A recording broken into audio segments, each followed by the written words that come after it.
आपने लगभग अपना सारा सिलेबस कवर कर लिया होगा।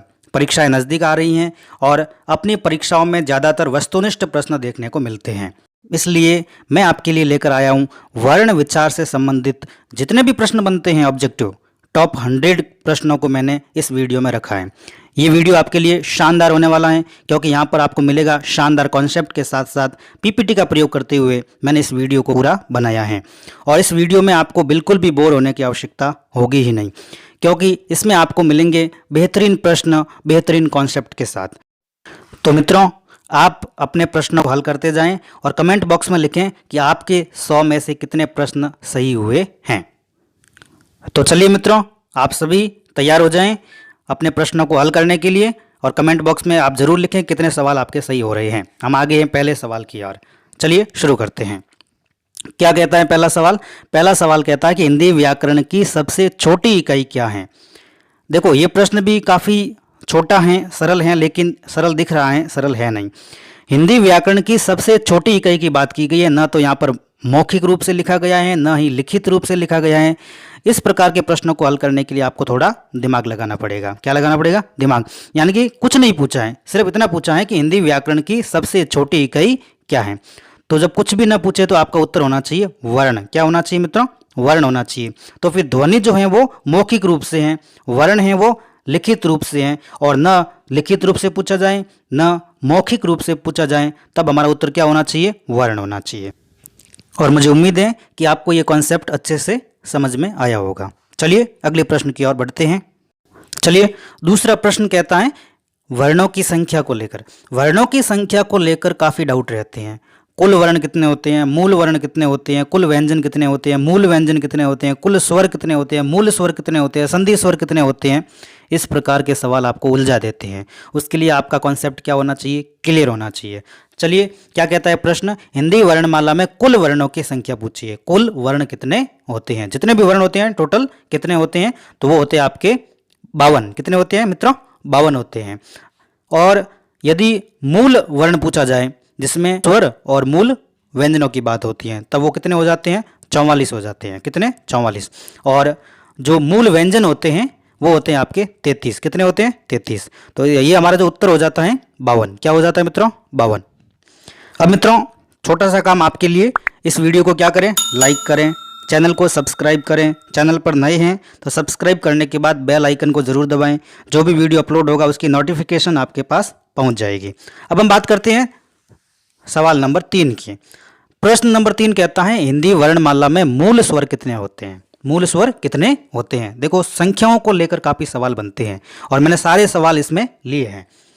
तो ये सवाल कहता है कि हिंदी वर्णमाला में मूल स्वर कितने होते हैं। तो मित्रों, आपको ध्यान रखना है कि स्वरों की उत्पत्ति जो हुई थी ना, तो उत्पत्ति के आधार पर स्वर कितने प्रकार के होते हैं? 2 प्रकार के होते हैं, एक तो मूल स्वर और एक संधि स्वर। तो यहाँ पर संधि स्वर की बात नहीं की गई है, मूल स्वरों की बात की गई है। और मूल स्वर संख्या में कितने होते हैं? 4 होते हैं। अ, ई, उ और री। ये 4 स्वर जो हैं वो मूल स्वर होते हैं। और संधि स्वरों की संख्या कितनी होती है? 7 होती है। कितनी? 7।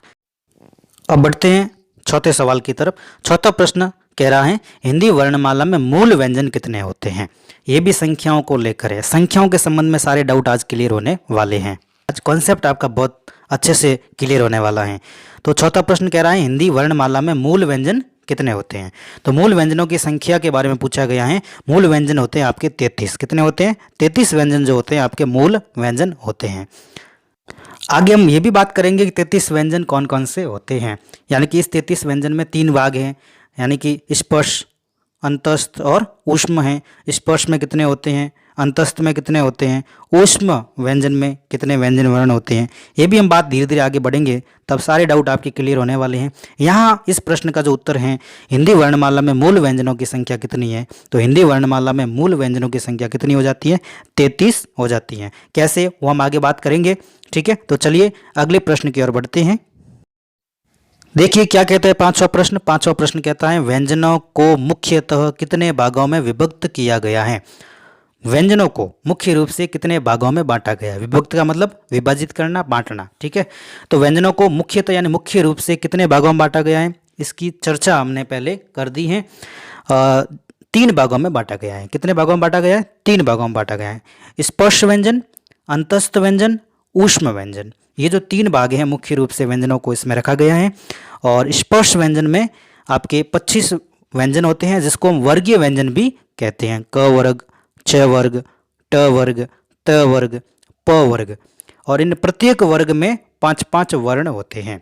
तो 25 ये जो है अपने स्पर्श व्यंजन वर्ण होते हैं। और उसके बाद य, र, ल, व, ये जो होते हैं आपके अंतस्थ व्यंजन, और श, श, स, ह, ये आपके ऊष्म व्यंजन हो जाते हैं। इस प्रकार व्यंजनों को तीन भागों में बांटा गया है। चलिए आगे बढ़ते हैं। निम्न में से कौन सा विकल्प आपका एकदम सही है? यानी कि 4 विकल्प दिए गए हैं और 4 तथ्य रखे गए हैं, ये भी मान सकते हैं हम। और कौन सा तथ्य, कौन सा फैक्ट आपका एकदम सही बात कर रहा है? तो पहले की बात करते हैं, स्वरों की संख्या को लेकर है। स्वरों की संख्या क्या 10 होती है? बिल्कुल नहीं, है ना। स्वरों की संख्या तो 11 होती है। तो ये अपना विकल्प गलत हो जाता है। हमें तो सही पहचानना है, गलत वाला बिल्कुल भी नहीं। मूल व्यंजन, पिछले प्रश्नों में हमने चर्चा की थी, जिसमें मूल व्यंजन को लेकर भी सवाल था। तो मूल व्यंजनों की संख्या 40 ना होकर कितनी थी? 33 थी। ठीक है, चलिए बात करते हैं स्पर्श व्यंजन की। स्पर्श व्यंजन जो होते हैं आपके 25 होते हैं बिल्कुल, और इसे वर्गीय व्यंजन भी कहा जाता है। क, छ, ट, त, प, ये जो 5 वर्ग हैं, प्रत्येक वर्ग में कितने होते हैं? 5 वर्ण। 5 × 5, 25 वर्ण जो होते हैं, वो वर्ण आपके स्पर्श व्यंजन कहलाते हैं। ऊष्म व्यंजनों की संख्या 5 न होकर कितनी होती है? 4 होती हैं। श, श, स, ह। ठीक है ना। अब हम बात करते हैं 7वें प्रश्न की ओर। 7वां प्रश्न कहता है कि जिन वर्णों के उच्चारण में, यानी कि जब उनका उच्चारण करते हैं, बोलते हैं, तब वायु का प्रवाह रुक रुक कर या घर्षण के साथ निकलता है, उनको हम क्या कहते हैं? यानी कि जिन वर्णों के उच्चारण में वायु का जो प्रवाह होता है वो रुक कर या फिर घर्षण के साथ निकलता है, उन्हें हम क्या कहते हैं? उन्हें वर्ण कहते हैं क्या? बिल्कुल भी नहीं कहते हैं। अक्षर भी नहीं कहते हैं, स्वर भी नहीं कहते हैं, तो उन्हें हम कहेंगे व्यंजन। क्या कहेंगे? व्यंजन कहेंगे। क्यों? क्योंकि व्यंजनों का उच्चारण स्वरों के माध्यम से होता है, स्वरों के द्वारा होता है, और व्यंजनों को स्वरों के माध्यम से लिखा जाता है, स्वरों के माध्यम से उच्चरित किया जाता है। तो व्यंजन वर्ण के लिए स्वर की आवश्यकता पड़ती है, और इसलिए हम उन्हें क्या कहेंगे? व्यंजन कहेंगे। स्वर तो स्वतंत्र उच्चरित होते हैं, इसलिए इसका जो उत्तर है वो आपका क्या हो जाएगा? व्यंजन हो जाएगा, द। ठीक है, बढ़ते हैं अगले प्रश्न की ओर। क्या कहता है अगला प्रश्न? इसमें ध्यान रखना है, क्या बोला है? जिन वर्णों का उच्चारण बिना किसी अवरोध के, 8वां प्रश्न क्या कह रहा है? जिन वर्णों का उच्चारण बिना किसी रुकावट या अवरोध के या बिना किसी दूसरे वर्ण की सहायता से होता है, बिना किसी दूसरे वर्ण के, उसे हम क्या कहेंगे? इससे पहले ठीक जो सवाल हमने किया इसके विपरीत था। ठीक है ना। उसमें क्या था? उसमें था कि वर्णों का उच्चारण रुक कर या घर्षण के साथ होता था 7वें में। 8वां प्रश्न कह रहा है कि जिन वर्णों का उच्चारण बिना किसी अवरोध या बाधा के या बिना किसी दूसरे वर्ण की सहायता से होता है, उसे हम क्या कहते हैं? आप सभी को पता है, उसे हम स्वर कहते हैं। ऐसे भी प्रश्न आ सकते हैं, है ना। वर्ण नहीं कहेंगे, अक्षर नहीं कहेंगे। व्यंजन की परिभाषा हमने देख ली, क्योंकि इसका उच्चारण करने के लिए हमें दूसरे वर्णों की आवश्यकता पड़ती है, लेकिन स्वरों का उच्चारण करने के लिए हमें किसी भी प्रकार के दूसरे वर्णों की आवश्यकता बिल्कुल भी नहीं पड़ती है। स्वर क्या होते हैं? स्वतंत्र उच्चरित होते हैं। तो इसका उत्तर क्या हो जाएगा? स, स्वर हो जाएगा मित्रों। ठीक है, बढ़ते हैं अगले सवाल की ओर। क्या कहता है अगला सवाल? ऐसे ही अच्छे सवालों को देखने के लिए हमारे चैनल पर जरूर विजिट करें, और हम ये सीरीज आगे आगे चलाते जाएंगे। 9वां प्रश्न कहता है कि जो व्यंजन 2 या 2 से अधिक, क्या 2 या 2 से अधिक व्यंजनों से मिलकर बनते हैं। बहुत ही अच्छा सवाल है ये। क्या? कि वे व्यंजन जो 2 या 2 से अधिक व्यंजनों के मिलने से बनते हैं, या 2 या 2 से अधिक व्यंजनों से मिलकर बनते हैं, उसे हम क्या कहते हैं? तो उन्हें हम कहेंगे क्या? व्यंजन समूह कहेंगे, क्या व्यंजन गुच्छ कहेंगे, क्या संयुक्त व्यंजन कहेंगे, या वियुक्त व्यंजन कहेंगे। तो जैसा कि आपको पता है परिभाषा क्या लिखी गई है? जो व्यंजन 2 या 2 से अधिक व्यंजनों से मिलकर बनते हैं, संयुक्त होकर बनते हैं, उसे हम क्या कहेंगे? संयुक्त व्यंजन वर्ण कहेंगे। क्या कहेंगे मित्र? संयुक्त व्यंजन वर्ण कहेंगे। संयुक्त व्यंजन वर्ण हिंदी वर्णमाला में कितने होते हैं? 4 होते हैं। क्ष, त्र, ज्ञ, श्र। ठीक है ना। ये वर्णमाला की बात हो रही है, उसमें 4 होते हैं। बात करते हैं 10वें प्रश्न की ओर। बहुत ही अच्छे सवाल हैं। क्ष जो हैं, जो कि क्या है? संयुक्त वर्ण हैं, संयुक्त व्यंजन वर्ण हैं। क्ष के मतलब क्ष वर्ण किसके योग से बना है? मतलब इसका हम वर्ण विच्छेद करते हैं तो क्या प्राप्त होता है? पहला ऑप्शन है क हलंत वाला और हलंत श और अ। उसके बाद है क श, उसके बाद क्या है क छ, और उसके बाद क श और अ। देखिए क्ष जो बना है ना, क्ष क्षत्रिय वाला, वो क आधे आधा क कहें या फिर शुद्ध क कहें, और श षटकोण वाला जो शुद्ध होता है, शुद्ध व्यंजन जो हलंत के रूप में होता है, हल चिन्ह लगा हुआ होता है, और उसके बाद अ, इन तीनों को मिलाते हैं ना, तब हमारा क्या बनता है क्ष बनता है। ये किस विकल्प में है, ये आपके अविकल्प में है। किस में, अविकल्प में, कि हलंत वाला क, हल चिन्ह वाला क, हल चिन्ह वाला श, षटकोण वाला, और फिर हम बात करते हैं अस्वर जब मिलता है तब क्या बनता है क्ष बनता है। अगला सवाल, हिंदी शब्दकोश में क्ष का क्रम किस वर्ण के बाद आता है। ये सवाल काफ़ी ट्रेंडिंग में चल रहे हैं और आपको ये ध्यान रखना है, इन सवालों के लिए भी आपको तैयार रहना पड़ेगा। हिंदी शब्दकोश में क्ष का क्रम किस वर्ण के बाद आता है। क्या क के बाद आता है, छ के बाद, त्र के बाद, या फिर ज्ञ के बाद। तो आपको ध्यान रखना है, अब वर्ण विच्छेद किया था हमने क्ष का, तो पहले क्या था क था, है ना, क के बाद श था, फिर अ था। तो इसका मतलब आपको ये पता होना चाहिए, तो क्ष जो है वो क वर्ण के बाद ही आएगा। किसके बाद आएगा, क वर्ण के बाद ही आएगा। तो इसका उत्तर क्या हो जाएगा, अविकल्प क जो है उसके बाद क्ष का क्रम आपको देखने को मिलेगा। किसका क्रम देखने को मिलेगा, क्ष का। चलिए, बहुत ही अच्छा सवाल ये। और आगे हम बढ़ते हैं 12वें सवाल की और। क्या कहता है 12वां सवाल, देखिए, निम्न में से द्वित्व का प्रयोग किस शब्द में नहीं हुआ है। बहुत ही शानदार सवाल है, बहुत ही शानदार सवाल है ये, कि निम्न में से द्वित्व का प्रयोग किस शब्द में नहीं हुआ है ना। निम्न में से द्वित्व का प्रयोग किस शब्द में नहीं हुआ। अब आपके मन में होगा कि द्वित्व का अर्थ क्या होता है। द्वित्व का अर्थ होता है कि एक ही व्यंजन दो बार प्रयोग हो, है ना, जिसमें एक तो हलंत वाला हो, हल वाला यानी कि आधा, और एक होगा पूरा स्वर के साथ होगा। तो हम बात करते हैं विकल्प नंबर अ, सच्चा, बिल्कुल। छ जो वर्ण है इसका द्वित्व हुआ है, छ चम्मच जिसका द्वित्व हुआ है। ब विकल्प में कुत्ता, बिल्कुल। त व्यंजन वर्ण का क्या हुआ है, द्वित्व हुआ है। स विकल्प में देखते हैं वल्गा, ल और फिर ग अलग अलग व्यंजन है, बिल्कुल यहाँ पर द्वित्व का प्रयोग नहीं हुआ है। तो अपना उत्तर हो जाएगा विकल्प नंबर स, क्योंकि द में बग्गा ग व्यंजन का क्या हुआ है, द्वित्व हुआ है। बढ़ते हैं अगले सवाल की ओर। अगला सवाल कहता है, निम्नलिखित में से कौन सा कथन असत्य है, यानी कि आपको इनमें से गलत कथन तलाशना है। कौन सा कथन आपका क्या होगा, गलत होगा। चलिए बढ़ते हैं। ध सघोष महाप्राण और दंत्य हैं। ब सघोष ओष्ठ्य और महाप्राण है। छ अघोष तालव्य अल्प प्राण है। और ख कंठ्य महाप्राण और अघोष हैं। तो साथियों, आपने यहाँ पर कुछ नोट किया होगा, यहाँ पर शब्दावलियाँ प्रयोग हुई है, सघोष, अघोष, महाप्राण, अल्प प्राण, इनके बारे में जानकारी प्राप्त करते हैं। तो सबसे पहले देखते हैं अल्प प्राण। अल्प प्राण में कौन कौन से व्यंजन वर्ण आते हैं आपके। तो अल्प प्राण में कौन कौन से व्यंजन वर्ण आते हैं। अल्प प्राण में आपको ध्यान रखना है, पहला, तीसरा, पांचवा जो वर्गीय व्यंजन होते हैं, उसका पहला, तीसरा, पांचवा, और उसके साथ साथ य, र, ल, व, ये किस में आएंगे, अल्प प्राण में आएंगे। इसके अलावा जो भी हैं वो महाप्राण में आएंगे। बात करते हैं सघोष और अघोष की। सघोष में आपको ये ध्यान रखना है, तीसरा, चौथा और पांचवा वर्ण व्यंजन वर्ण होता है, इसके साथ य, र, ल, व, ये सब किस में आएंगे, सघोष में आएंगे। और इसके अलावा जो भी हैं वो किस में आ जाएंगे, अघोष में आ जाएंगे। सब कुछ जानने के बाद अब हम बात करते हैं हमारा जो उत्तर है कौन सा गलत है। अब ब विकल्प जो है वो आपका गलत है, और क्यों गलत है इसके बारे में जानकारी प्राप्त करते हैं। ब वर्ण जो है महाप्राण है, बिल्कुल महाप्राण है। दूसरा और चौथा क्या होते हैं, महाप्राण होते हैं, ठीक है। और ओष्ठी व्यंजन है, बिल्कुल प वर्ग का है, ओष्ठी व्यंजन है, ये तो है, लेकिन सघोष न होकर ये क्या होता है, अघोष होता है। क्यों, क्योंकि पहला, दूसरा व्यंजन वर्ण जो वर्गीय व्यंजन वर्ण होते हैं वो आपके क्या होते हैं, अघोष होते हैं। तीसरा, चौथा, पांचवा व्यंजन वर्ण होते हैं वो आपके क्या होते हैं, सघोष होते हैं। बढ़ते हैं अगले प्रश्न की ओर। अगला प्रश्न क्या कहता है, आगे बढ़ने से पहले रुकिए जरा, लाइक और सब्सक्राइब करना बिल्कुल ना भूलें, ठीक है ना।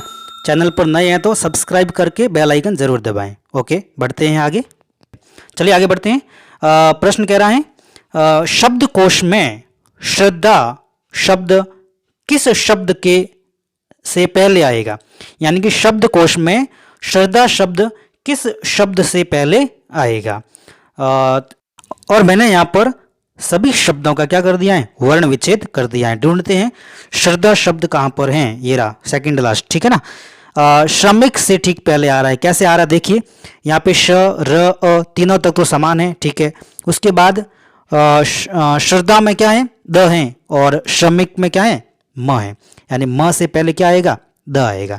इसलिए श्रद्धा शब्द हैं और श्रद्धा शब्द श्रमिक से ठीक पहले आएगा शब्दकोश में। यदि हम इसको क्रम से रखें तो यहां पर इसका स्थान होगा। तो अपना उत्तर क्या हो जाएगा, द श्रमिक। चलिए मित्रों आगे बढ़ते हैं। 15वां प्रश्न क्या कह रहा है, 15वां प्रश्न कह रहा है य र ल व किस वर्ग के व्यंजन हैं, किस वर्ग के व्यंजन हैं या किस प्रकार के व्यंजन हैं। आपको पता है हमने व्यंजनों को मुख्यतः 3 भागों में विभक्त किया था, याद होगा आपको। पहला स्पर्श व्यंजन, दूसरा अंतःस्थ व्यंजन और तीसरा था ऊष्म व्यंजन। और हमने इनकी संख्या के बारे में भी बात की थी कि स्पर्श व्यंजनों की संख्या कितनी होती है, 25, अंतःस्थ व्यंजनों की संख्या 4 और ऊष्म व्यंजनों की संख्या कितनी होती है, 4 होती हैं। तो यहाँ पर य र ल व की बात की गई है, जो कि क्या है, अंतःस्थ व्यंजन की श्रेणी में आते हैं। किसकी श्रेणी में आते हैं, अंतःस्थ व्यंजन की श्रेणी में आते हैं। अच्छा, अंतःस्थ व्यंजनों की संख्या कितनी होती है, 4 होती हैं। कौन कौन सी, य र ल व। अपना विकल्प नंबर स है वो क्या हो जाएगा, एकदम सही हो जाएगा। बढ़ते हैं अगले प्रश्न की ओर। जिन वर्णों के उच्चारण में अधिक वायु या अधिक समय लगता है उन व्यंजनों को क्या कहते हैं। जिन वर्णों के उच्चारण में वायु की मात्रा क्या लगती है, अधिक, और समय भी क्या लगता है, अधिक लगता है, उन व्यंजनों को क्या कहा जाता है, क्या कहा जाता है, वे व्यंजन क्या कहलाते हैं। तो साथियों ये बहुत ही अच्छा सवाल है। ऐसे सवाल देखने को आजकल मिलते हैं, ट्रेंड बदल गया है और परीक्षा का पैटर्न बदल गया है। किस प्रकार के प्रश्न आ सकते हैं वैसी स्किल आपके पास होनी चाहिए प्रश्नों को पकड़ने की, कि हाँ ऐसा सवाल बन सकता है। तो मैंने इस वीडियो में सारे प्रश्न ले लिए, आपको वर्ण विचार में और कहीं जाने की आवश्यकता है ही नहीं। प्रश्न कह रहा है कि जिन वर्णों के उच्चारण में अधिक वायु और अधिक समय लगता है उसे हम क्या कहते हैं, महाप्राण कहते हैं। मित्रों क्या कहते हैं, महाप्राण। फिर अल्प प्राण किसे कहेंगे, कि जिन वर्णों के उच्चारण में वायु क्या लगेगी, कम, और समय भी क्या लगेगा, कम लगेगा, उसे हम क्या कहेंगे, उसे हम अल्प प्राण व्यंजन कहेंगे। चलिए आगे बढ़ते हैं। क हलंती है, हलंत वाला क, फिर अ, फिर र हलंत और म हलंत और अ से कौन सा शब्द बनेगा, ये आपको ध्यान रखना है। तो आपको ध्यान है क के साथ अ है तो पहले क बनेगा, ठीक है, क, ठीक है। फिर क्या बनेगा, र के बाद कोई स्वर है ही नहीं, तो आपको पता है कि आगे जो भी व्यंजन आएगा उसके ऊपर जाके रेफ के रूप में र बैठ जाएगा। तो यहाँ पे बन गया क र ऊपर बैठ जाएगा म के कर्म, ठीक है, और म के बाद क्या है, अ या आ, अ है, तो कर्म बनेगा। क्या बनेगा, कर्म। किस विकल्प में है, कर्म। देखो कर्म नहीं बनेगा, कर्म नहीं बनेगा, कर्म बनेगा। ब विकल्प अपना एकदम सही है। और क्रम नहीं बनेगा, क्यों, क्योंकि क हलंत होगा, उसके बाद र हलंत आएगा, फिर अ आएगा, तब क्र बनेगा, ठीक है। और कर्मा है ही नहीं, यहाँ पे आ होता पीछे, सबसे पीछे म के बाद, तो आपका कर्मा बन जाता, और यहाँ पर क्या बनेगा, कर्म बनेगा, ठीक है। बढ़ते हैं अगले प्रश्न की ओर। 18वां प्रश्न कह रहा है श श स ह कौन से व्यंजन हैं। देखो मैंने आपको बोला था ना, यानी कि व्यंजनों को हमने 3 भागों में विभक्त किया मुख्य रूप से। पहला क्या था, स्पर्श, दूसरा अंतस्थ, और तीसरा है आपका ऊष्म व्यंजन। कौन सा है, ऊष्मा। तो यहाँ पर पूछा गया है श श स ह कौन से व्यंजन हैं। तो आपके स्पर्श तो होंगे नहीं, स्पर्श व्यंजन में 25 व्यंजन वर्ण होते हैं, और अंतस्थ हमने पढ़ा अभी ठीक पहले और बात की थी अंतस्थ की, तो कितने होते हैं, 4, य र ल व। यहाँ पर बात की जा रही है श श स ह, जो कि आपके क्या हो जाएंगे, ऊष्म व्यंजन हो जाएंगे। क्या हो जाएंगे, ऊष्म व्यंजन हो जाएंगे। और इन वर्णों को जब हम बोलते हैं तो ऊष्मा या फिर अपने जो मुख विवर में क्या होती है, घर्षण उत्पन्न होती है। क्या उत्पन्न होती है, घर्षण या गर्म वायु उत्पन्न होती हैं। ठीक है, बढ़ते हैं अगले प्रश्न की ओर। स्वर रहित व्यंजन को लिखते समय उसके नीचे क्या लगाते हैं? बहुत ही अच्छा सवाल है। ठीक है ना, स्वर रहित और एक होता है स्वर युक्त। क्या होता है? एक तो होता है स्वर रहित और दूसरा होता है स्वर युक्त व्यंजन को लिखते समय उस व्यंजन के नीचे क्या लगाते हैं? क्या बिंदु लगाते हैं, या फिर चंद्र बिंदु लगाते हैं, या हलंत लगाते हैं, या फिर विसर्ग लगाते हैं? हलंत का मतलब हम यहाँ पे समझेंगे हल चिन्ह जो होता है। ठीक है ना, और ये आपको ध्यान रखना है कि स्वर रहित करना है, तो स्वर रहित और स्वर युक्त करना अस्वर का काम है मुख्य रूप से, है ना। फिर तो आपको ये ध्यान रखना है कि यहाँ पर बिंदु तो होगा नहीं, चंद्र बिंदु होगा नहीं, विसर्ग होगा नहीं, तो क्या होगा? हलंत होगा। और अ जो होता है ना अस्वर, वो क्या कर देता है, जैसे क हलंत वाला है, उसको हम उसमें हम अ जोड़ेंगे तो क्या बन जाएगा? पूर्ण रूप से क बन जाएगा। ठीक है, ऐसे सवाल देखने को मिलते हैं आपके। बढ़ते हैं अगले सवाल की ओर। प्रस्थान। प्रस्थान शब्द का सही वर्ण विच्छेद क्या होगा? वर्ण विच्छेद को लेकर काफी सवाल आजकल बन रहे हैं, तो आपको ध्यान रखना है। तो प हलंत, र हलंत और अ ढूंढिए कहाँ पर है। पहले में तो प र फिर स है, पहला तो गलत हो गया। प र अ, हाँ दूसरा बन सकता है। प र अ तीसरा ऑप्शन भी बन सकता है। चौथा प अ, तो पहला और चौथा तो ऑप्शन आप कट कर दो। लड़ाई है किसकी? ब और स विकल्प की।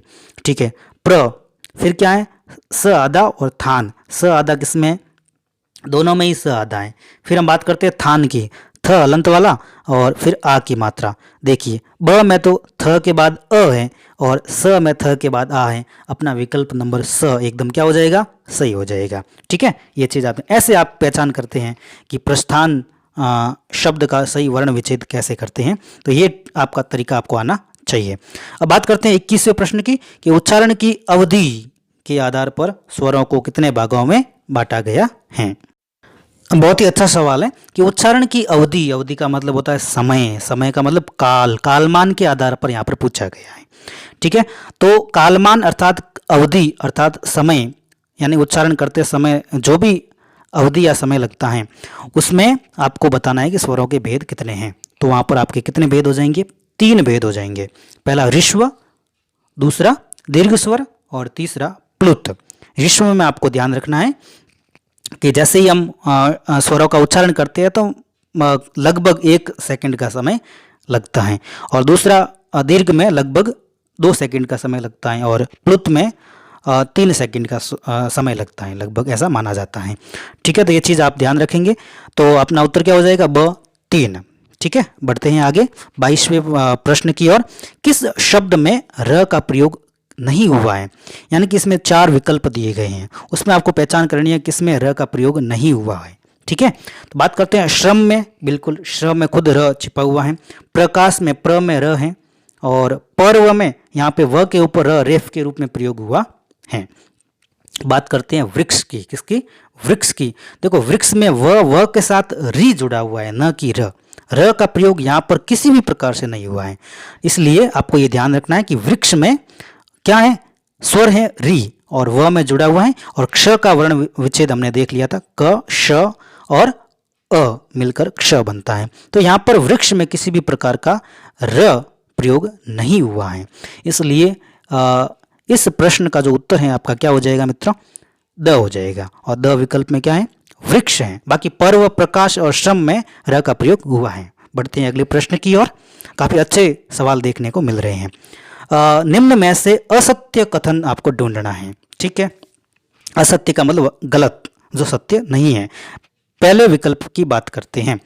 प जो व्यंजन वर्ण है ओष्ठीय व्यंजन है, बिल्कुल। प जो होता है वो ओष्ठीय व्यंजन होता है। त दंतीय व्यंजन है, बिल्कुल। त थ द द न बिल्कुल दंतीय व्यंजन है। और ट आपका तालव्य व्यंजन है, और ख क्या कंठीय व्यंजन है? बिल्कुल, ख तो कंठीय व्यंजन है, क्योंकि क वर्ग जो होता है वो पूरा का पूरा क्या होता है? कंठीय व्यंजन वर्ग होता है।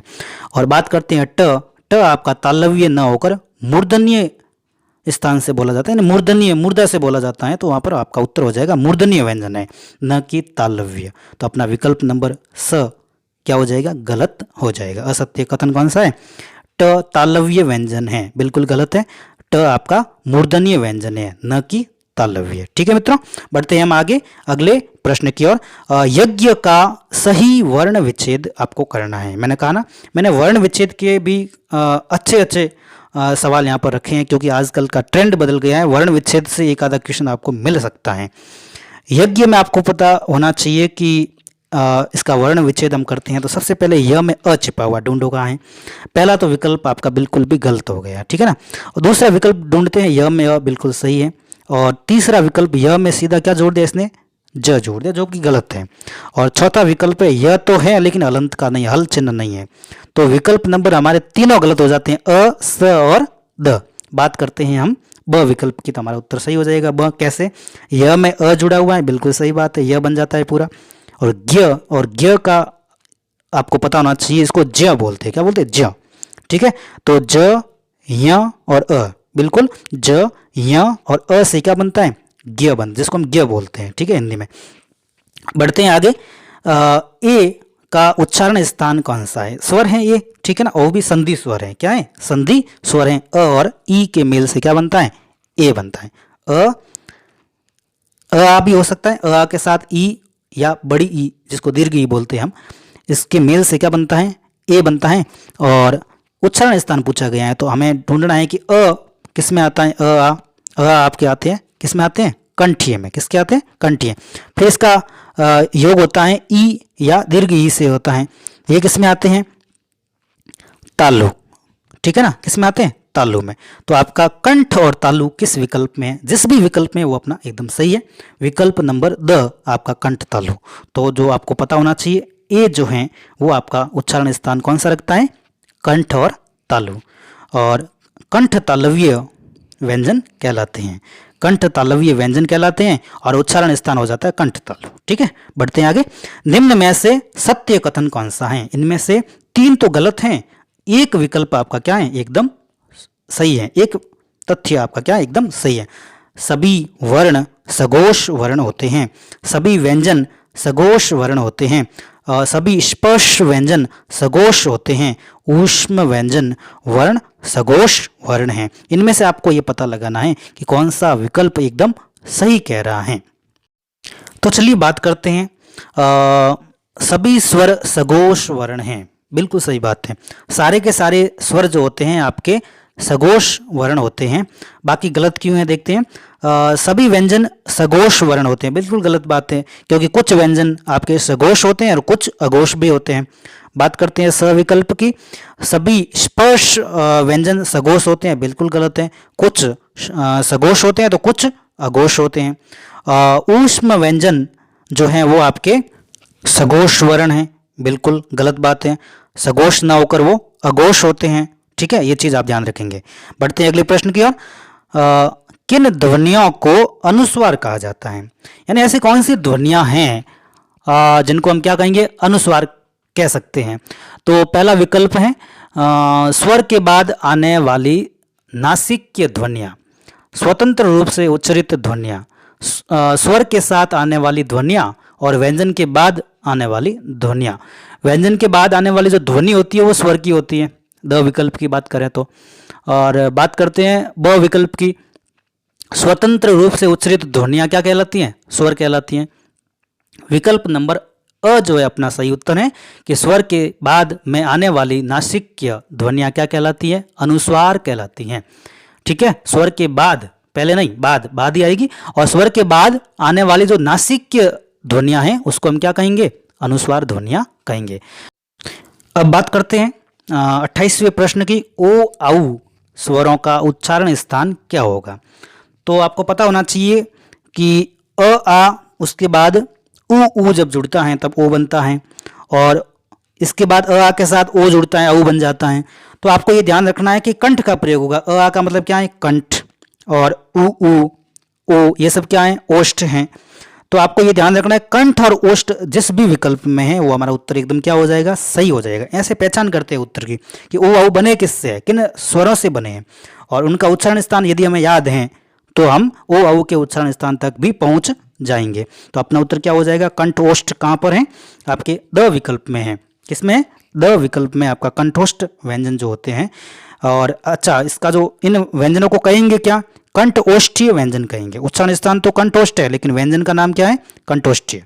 बढ़ते 29वें प्रश्न की ओर। निम्न में से असत्य कथन कौन सा है? यानी कि इसमें से आपका गलत कथन आपको चाटना है। 3 तो क्या है? सत्य अर्थात सही है, और 1 क्या है? आपका एकदम गलत है। बात करते हैं पहले विकल्प की। अकंठीय ध्वनि है, बिल्कुल अकंठीय ध्वनि है। और आ दीर्घ स्वर हैं, बिल्कुल आ दीर्घ स्वर हैं।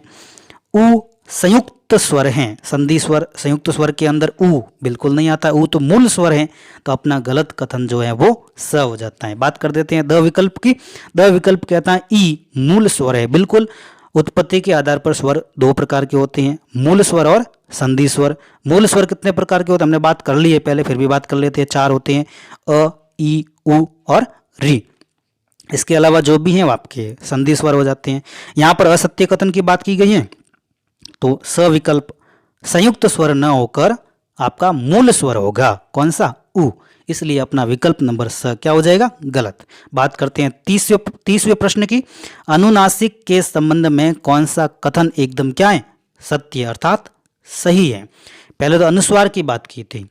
स्वर के बाद आने वाली ध्वनियां जो होती हैं वो हम क्या कहेंगे? नासिक की ध्वनियां जो होती है स्वर के बाद आने वाली, उनको तो हम क्या कहेंगे?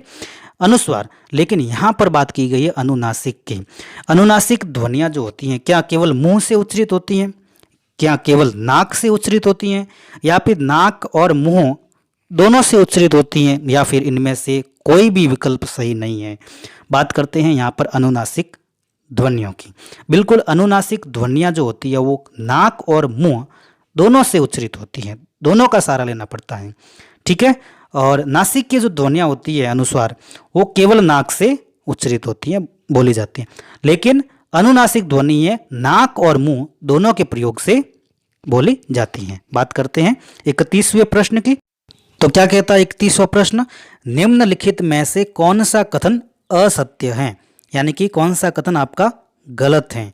यहाँ पर आपके 3 कथन दिए गए हैं, 3 विकल्प दिए गए हैं, 3 तथ्य दिए गए हैं। इसमें से एक तथ्य अर्थात एक विकल्प आपका क्या है? गलत है।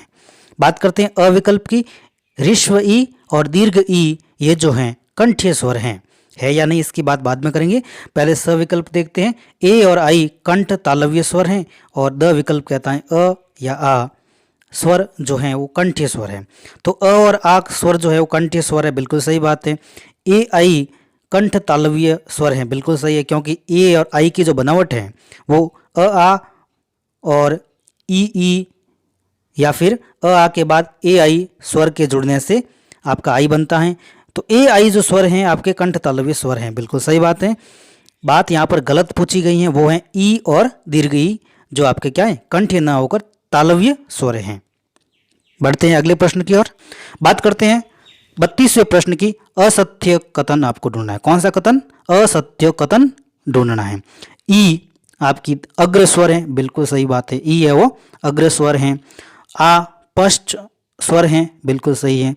ए अग्र स्वर नहीं, ए अग्र स्वर नहीं है, ये पश्च स्वर है। और अ मध्य स्वर है, बिल्कुल अ मध्य स्वर है। तो आपको ये पता लगाना है कि कौन सा कथन आपका क्या है? असत्य कथन है। जीभ की आकृति के आधार पर स्वरों को 3 भागों में बांटा गया है, अग्र स्वर, मध्य स्वर और पश्च स्वर। यहाँ पर ई अग्र स्वर बिल्कुल सही है, आ पश्च बिल्कुल सही है, ए अग्र स्वर नहीं है, तो ए जो है वो आपका पश्च स्वर है, अमध्य स्वर बिल्कुल सही है। अपना जो उत्तर है क्या हो जाएगा? स। बात करते हैं प्रकंपित व्यंजन के बारे में। प्रकंपित व्यंजन यानी कि ऐसा व्यंजन जिनको हम बोलेंगे तो कंपन महसूस होगी, मुंह में क्या होगी? मुख विवर में कंपन महसूस होगी। तो वो आपका क्या हो जाएगा? र। देखिए बोलिए आपको र, तो बोलते हैं ल में तो ऐसा कुछ कंपन वगैरह नहीं दिख रहा है, य में भी कोई कंपन नहीं दिख रहा है, व में भी कोई कंपन नजर नहीं आ रहा है। लेकिन जैसे हम र बोलते हैं तो जिह्वा है ना, जिह्वा है ना, वो क्या करती है? कंपन करती है। मुख विवर में क्या महसूस होता है? कंपन महसूस होता है। इसलिए हमारा जो विकल्प नंबर स है वो अपना क्या हो जाएगा? एकदम सही हो जाएगा।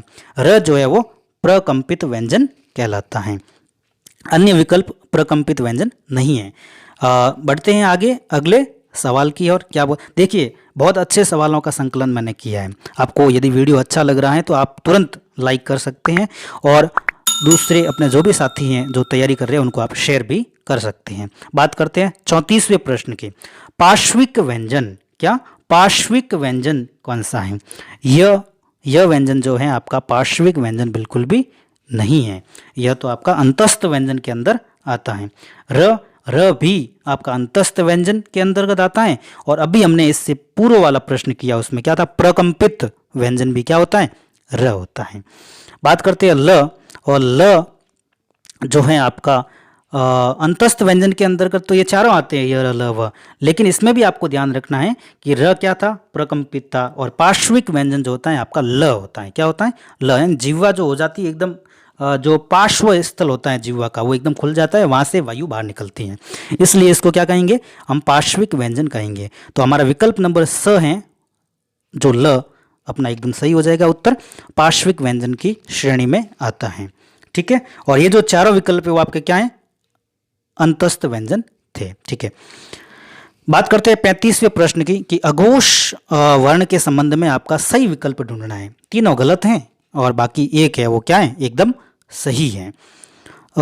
सभी वर्गों का पहला या दूसरा वर्ण क्या अघोष होता है? क्या वर्गों का दूसरा या तीसरा वर्ण अघोष होता है? क्या वर्गों का तीसरा या चौथा वर्ण अघोष होता है? क्या वर्गों के पंचम वर्ण जो होते हैं अंतिम वाले, क्या वो सभी अघोष होते हैं? तो इस प्रश्न का जो उत्तर है वो क्या होगा, हम देखते हैं। सभी वर्गों का पहला या दूसरा वर्ण आपका अघोष होता है, बिल्कुल सही बात है। तो अपना उत्तर है पहला विकल्प हो जाता है, लेकिन दूसरे गलत क्यों हैं वो भी देखना पड़ेगा ताकि आपका कॉन्सेप्ट क्लियर हो जाए। वर्गों का दूसरा और तीसरा वर्ण, बिल्कुल दूसरा वर्ण तो आपका अघोष होता है, लेकिन तीसरा वर्ण है अघोष ना होकर क्या होता है? सघोष होता है। सविकल्प वर्गों का तीसरा और चौथा बिल्कुल भी नहीं होता है, क्योंकि ये तो क्या होते हैं? सघोष होते हैं। और वर्गों के पंचम वर्ण होते हैं, ये भी क्या होते हैं? सघोष होते हैं। तीसरा, चौथा, पांचवा सघोष और पहला दूसरा अघोष। अब बात करते हैं व का उच्चारण स्थान क्या होता है? बोल के देखिए। व जब हम बोलते हैं ना, तब किसका सहारा लेना पड़ता है? क्या केवल दंत का, क्या केवल ओष्ठ का, या फिर दंत और ओष्ठ दोनों का, या फिर केवल कंठ का? आप खुद बोल के देखिए। चलिए देखिए, व क्या है? व को हम जैसे ही बोलते हैं तब दांत और होठ दोनों का सहारा लेना पड़ता है। दांत और होठ दोनों का क्या लेना पड़ता है? सहारा लेना पड़ता है, सहयोग लेना पड़ता है। तो दोनों किसमें है? दंत और ओष्ठ, यानी दांत और होठ वाला विकल्प जो है वो अपना स विकल्प है। तो इसलिए हम इसका जो उच्चारण स्थान है वो दंत ओष्ठ है, दांत और ओठ है। अब हम बात करेंगे तो ये व्यंजन क्या कहलाते हैं? ये आपके दंतोष्ठीय व्यंजन कहलाते हैं। चलिए, निम्न में से सत्य कथन की आपको क्या करनी है? पहचान करनी है।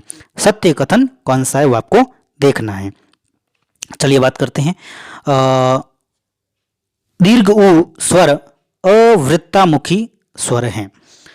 विकल्प नंबर ब, उ ऋश्व वाला उ स्वर वृत्तामुखी स्वर है। ओ अवृत्तामुखी स्वर है और अ स्वर जो है वो वृत्तामुखी स्वर है। तो द विकल्प की बात करते हैं तो अ स्वर वृत्तामुखी बिल्कुल भी नहीं है।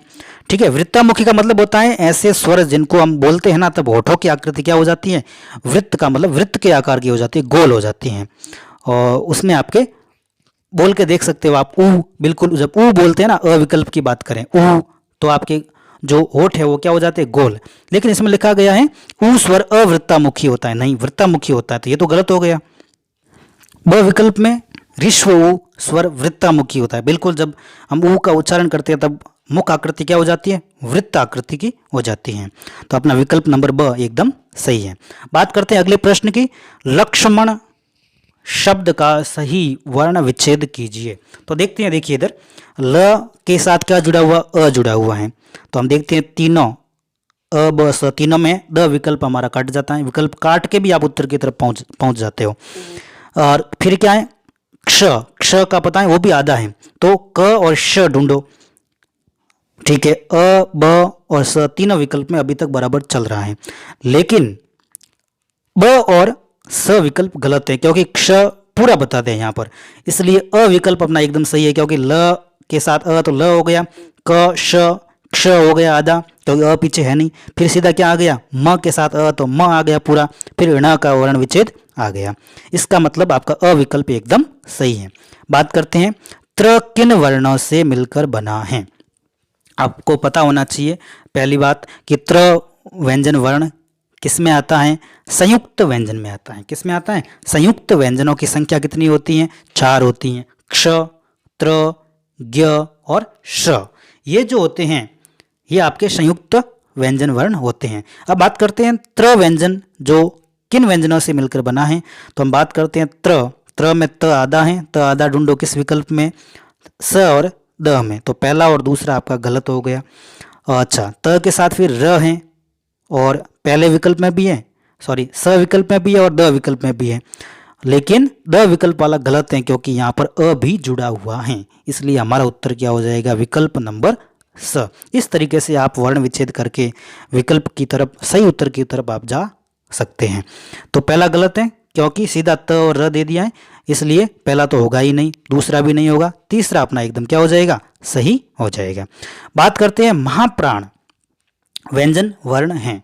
महाप्राण हमने पढ़ा था, महाप्राण हमने पढ़ा था कि दूसरा और चौथा व्यंजन जो होता है वर्गीय व्यंजन का दूसरा और चौथा व्यंजन वर्ण महाप्राण के अंतर्गत आते हैं। क्यों, क्योंकि इन वर्णों का उच्चारण जब हम करेंगे ना, तो उच्चारण करते समय अधिक वायु और अधिक समय खर्च होता है, इसलिए उन्हें महाप्राण व्यंजन वर्ण कहते हैं। तो हम ढूंढते हैं दूसरा और चौथा, पहला क है, वो क तो पहला वर्ण है, बिल्कुल ये तो होगा नहीं, त भी क्या है पहला, ग क्या है तीसरा है, तो तीसरा पहला ये सब तो अल्प प्राण में होते हैं, ठीक है, पहला तीसरा पांचवा अल्प प्राण में और दूसरा और चौथा महाप्राण में। तो विकल्प नंबर द अपना एकदम क्या हो जाएगा, सही हो जाएगा। क्यों, क्योंकि ख है वो क वर्ग का दूसरा व्यंजन वर्ण है, ठीक है, इसलिए हमारा उत्तर क्या हो जाएगा, द हो जाएगा। बात करते हैं 41वें प्रश्न की, संघर्षहीन वर्ण के संबंध में सही विकल्प कौन सा है। ऐसा आपको विकल्प ढूंढना है जिसमें संघर्षहीन वर्ण नहीं है जिनमें, ठीक है, तो व, ह, व, र और व, य और य, र, इन चारों विकल्प में से आपको पहचान करनी है कि कौन सा विकल्प है, कौन सा जोड़ा जो है वो संघर्षहीन वर्ण के संबंध में सही दर्शा रहा है या फिर संघर्षहीन वर्ण के संबंध में सत्य है, ठीक है। तो मित्रों ये जो प्रश्न है वो बहुत ही अच्छा प्रश्न है। संघर्षहीन मतलब वे वर्ण जिनको बोलने में ज़्यादा संघर्ष नहीं करना पड़ता है, उसे हम क्या कहते हैं, संघर्षहीन वर्ण कहते हैं। तो देखिए वह तो आपका ठीक है संघर्षहीन है, लेकिन ह में संघर्ष करना पड़ रहा है, ह, ठीक है ना, वह ठीक है, लेकिन र में देखो प्रकंपित हो रहा है, इसमें भी जोर पड़ रहा है, और व और ये जो हैं इसमें कोई भी प्रकार का कोई संघर्ष नहीं करना पड़ता, इसलिए अपना विकल्प नंबर स क्या हो जाएगा, एकदम सही हो जाएगा। बात करते हैं अगले प्रश्न की, असत्य विकल्प आपको ढूंढना है, यानी कि 4 विकल्प दिए गए उसमें से 3 तो आपके क्या एकदम सत्य और चौथा जो भी होगा वो आपका क्या होगा, असत्य होगा। क ख अघोष वर्ण है, बिल्कुल पहला और दूसरा आपका क्या होता है, अघोष होता है। द ध न अंतिम 3 बिल्कुल आपके क्या होंगे, सघोष वर्ण होंगे। प फ अघोष वर्ण होते हैं, बिल्कुल पहला और दूसरा क्या होता है, अघोष वर्ण होता है। तीसरा चौथा पांचवा क्या हो जाता है, सघोष हो जाता है। बात करते हैं द विकल्प की, श श स आपके सघोष वर्ण हैं जो कि बिल्कुल गलत हैं।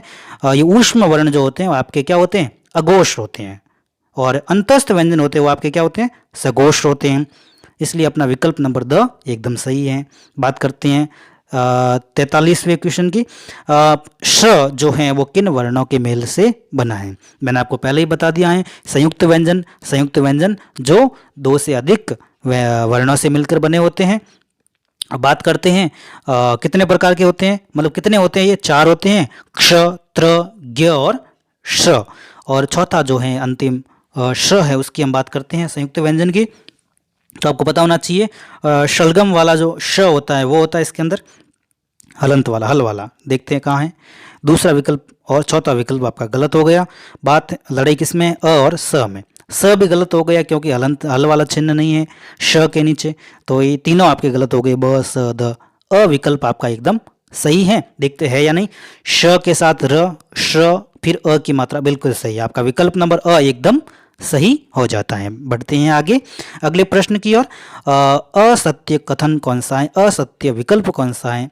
यहाँ पर 4 तथ्य दिए गए हैं, उसमें से आपको एक तथ्य ऐसा है जो कि क्या एकदम गलत है, बाकी 3 एकदम सही हैं।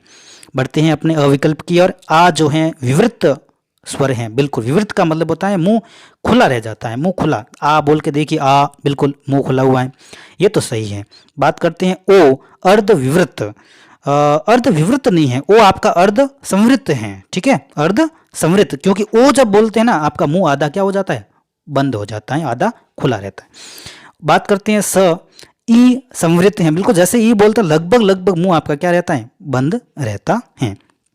होठों की आकृति देख लेना, लगभग मुंह बंद रहता है। अ आपका अर्ध विवृत होता है, बिल्कुल अ भी बोलते हैं तब भी आपका हल्का सा आधा बंद और आधा खुला आपको देखने को मिलता है। तो अपना उत्तर जो है आपका ब एकदम असत्य है, जो कि अर्ध विवृत की जगह अर्ध संवृत होगा। बात करते हैं ह्रस्व स्वर संख्या में कितने होते हैं। देखिए मैंने आपको बताया था कि कालमान या अवधि के आधार पर स्वर कितने प्रकार के होते हैं, 3 प्रकार के होते हैं। पहला था आपका ऋस्व, दूसरा था दीर्घ और तीसरा था प्लुत स्वर, ये हमने पढ़ा था पहले। बात यहाँ पर हो रही है ऋस्व स्वर की, कि ऋस्व स्वर संख्या में कितने होते हैं। ऋस्व स्वर संख्या में कितने होते हैं, 4 होते हैं। विकल्प नंबर अ अपना एकदम सही है। कौन कौन से होते हैं ये भी आपको पता होना चाहिए। बात करते हैं ऋस्व स्वर जो होते हैं आपके, पहला होता है अ, ऋस्व ई, ऋस्व उ और री। ये जो 4 स्वर हैं ये आपके क्या हैं, ऋस्व स्वरों के अंतर्गत आते हैं। इसके बाद हम बात करेंगे आगे दीर्घ स्वर, प्लुत भी क्या होता है वो भी हम बात करेंगे। तो अपना जो उत्तर है क्या हो जाएगा, ऋस्व स्वरों की संख्या कितनी होती है, 4 होती है। बढ़ते हैं अगले सवाल की ओर, देखते हैं अगला सवाल किस प्रकार से आपके सामने प्रस्तुत होता है। सही कथन आपको पहचान करना है। देखो कथन को लेकर काफ़ी सवाल आपको पूछे जाते हैं कि भाषा की सबसे छोटी इकाई पद होती है। पद तो नहीं होती है, ठीक है ना। और शब्दों का प्रयोग जब हम वाक्य में करते हैं तब वो शब्द शब्द न रहकर क्या बन जाते हैं, पद बन जाते हैं। तो यहाँ पर यह कथन आपका सही नहीं है। भाषा की सबसे छोटी लिखित इकाई आपकी क्या होती है, वर्ण होती है। हाँ ये एकदम आपका क्या हो जाएगा, सत्य कथन, सही कथन हो जाएगा। सविकल्प गलत क्यों है, ये भाषा की सबसे छोटी इकाई वाक्य है। अरे वाक्य तो सबसे बड़ी है, ठीक है ना। और अर्थपूर्ण की दृष्टि से सबसे जो बड़ी है वो आपकी क्या बन जाती है, वाक्य बन जाती हैं। बात करते हैं विकल्प नंबर द की, भाषा की सबसे छोटी इकाई शब्द है, बिल्कुल गलत है। शब्द हो सकते हैं लेकिन अर्थ की दृष्टि से सबसे छोटी इकाई आपका शब्द, अर्थ की दृष्टि से ऐसे पूछा जाए तो भाषा की दृष्टि से वर्ण होते हैं सबसे छोटे, ठीक है। अगले प्रश्न की ओर बढ़ते हैं।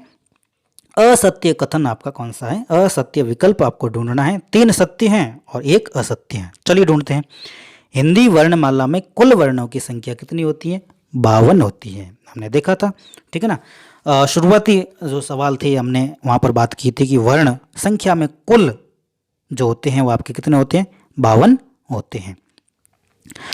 बात करते हैं विकल्प नंबर ब की, हिंदी वर्णमाला में मूल व्यंजनों की संख्या कितनी होती है, 33 होती है, बिल्कुल सही बात है। बात करते हैं हिंदी वर्णमाला में कुल स्वरों की संख्या कितनी होती है, 11, बिल्कुल सही है। और इसलिए अपना विकल्प नंबर द गलत हो जाएगा, असत्य हो जाएगा। कैसे देखते हैं, हिंदी वर्णमाला में कुल मात्राएं कितनी होती हैं, 11, बिल्कुल गलत है। मात्राएं कितनी होती हैं, 10 होती हैं, लेकिन स्वरों की संख्या 11 होती है। किस स्वर की मात्रा नहीं होती है, अस्वर की कोई मात्रा नहीं होती है। हाँ शुद्ध व्यंजन होते हैं हल वाले, उसको क्या कर देते हैं वो चिन्ह हटा देते हैं हल वाले, ठीक है ना, इसलिए वो पूर्ण बना देता है, अ का काम यही है। बात करते हैं दीर्घ स्वरों की संख्या को, मैंने कहा ना संख्या को लेकर काफ़ी सवाल आपके समक्ष आने वाले हैं, परीक्षाओं में भी देखने को मिलेंगे। उसके लिए आपको पूर्ण रूप से क्या रहना है, तैयार रहना। आपके कॉन्सेप्ट क्या होने चाहिए, एकदम सुदृढ़ होने चाहिए, क्लियर होने चाहिए। इसलिए आप जैसा भी सवाल आए आपके सामने आप कर दोगे। दीर्घ स्वरों की संख्या पूछी गई है, ठीक है ना। इससे पहले ऋस्व स्वरों की संख्या पूछी गई थी, अब क्या आ गई, दीर्घ स्वरों की संख्या। तो आपको तैयार रहना है। तो दीर्घ स्वरों की संख्या से पहले आपको ये ध्यान रखना है, ऋस्व स्वर कितने थे, 4 थे। चूंकि आपको पता है कि स्वरों की संख्या कितनी होती है, 11 होती हैं, उसमें से ऋस्व स्वर कितने हैं, 4, इसलिए दीर्घ स्वरों की संख्या कितनी, 7। दीर्घ स्वरों की संख्या कितनी हो जाती है, 7। तो ये आपको ध्यान रखना है। अच्छा विकल्प नंबर 11, तो 11 क्या है, 11 आपके कुल स्वरों की संख्या है। ठीक है, 4 क्या है? ऋस्व स्वर और 7 दीर्घ स्वर। बढ़ते हैं अगले प्रश्न की ओर। प्रश्न नंबर 49 क्या कहता है? अर्थ के आधार पर भाषा की सबसे छोटी इकाई पूछी गई है। सीधा पूछता तो कि भाषा की सबसे छोटी इकाई, तब हमारा उत्तर क्या हो जाता? वर्ण हो जाता। जबकि प्रश्न अच्छा पूछा गया है, अर्थ की दृष्टि से पूछा गया है, अर्थ के आधार पर पूछा गया है। अर्थ के आधार पर भाषा की सबसे बड़ी न पूछकर क्या पूछ लिए? छोटी पूछ लिए। हालांकि सबसे बड़ी तो आपकी क्या होती है? वाक्य होती है। अर्थ के आधार पर भाषा की सबसे बड़ी इकाई होती है वाक्य।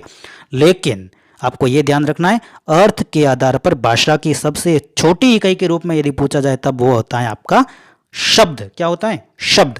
शब्द आपको पता है अर्थपूर्ण होते हैं, इसलिए अर्थ के आधार पर भाषा की सबसे छोटी इकाई की बात करें तो वो क्या होते हैं? शब्द। अच्छा, पद क्या होते हैं?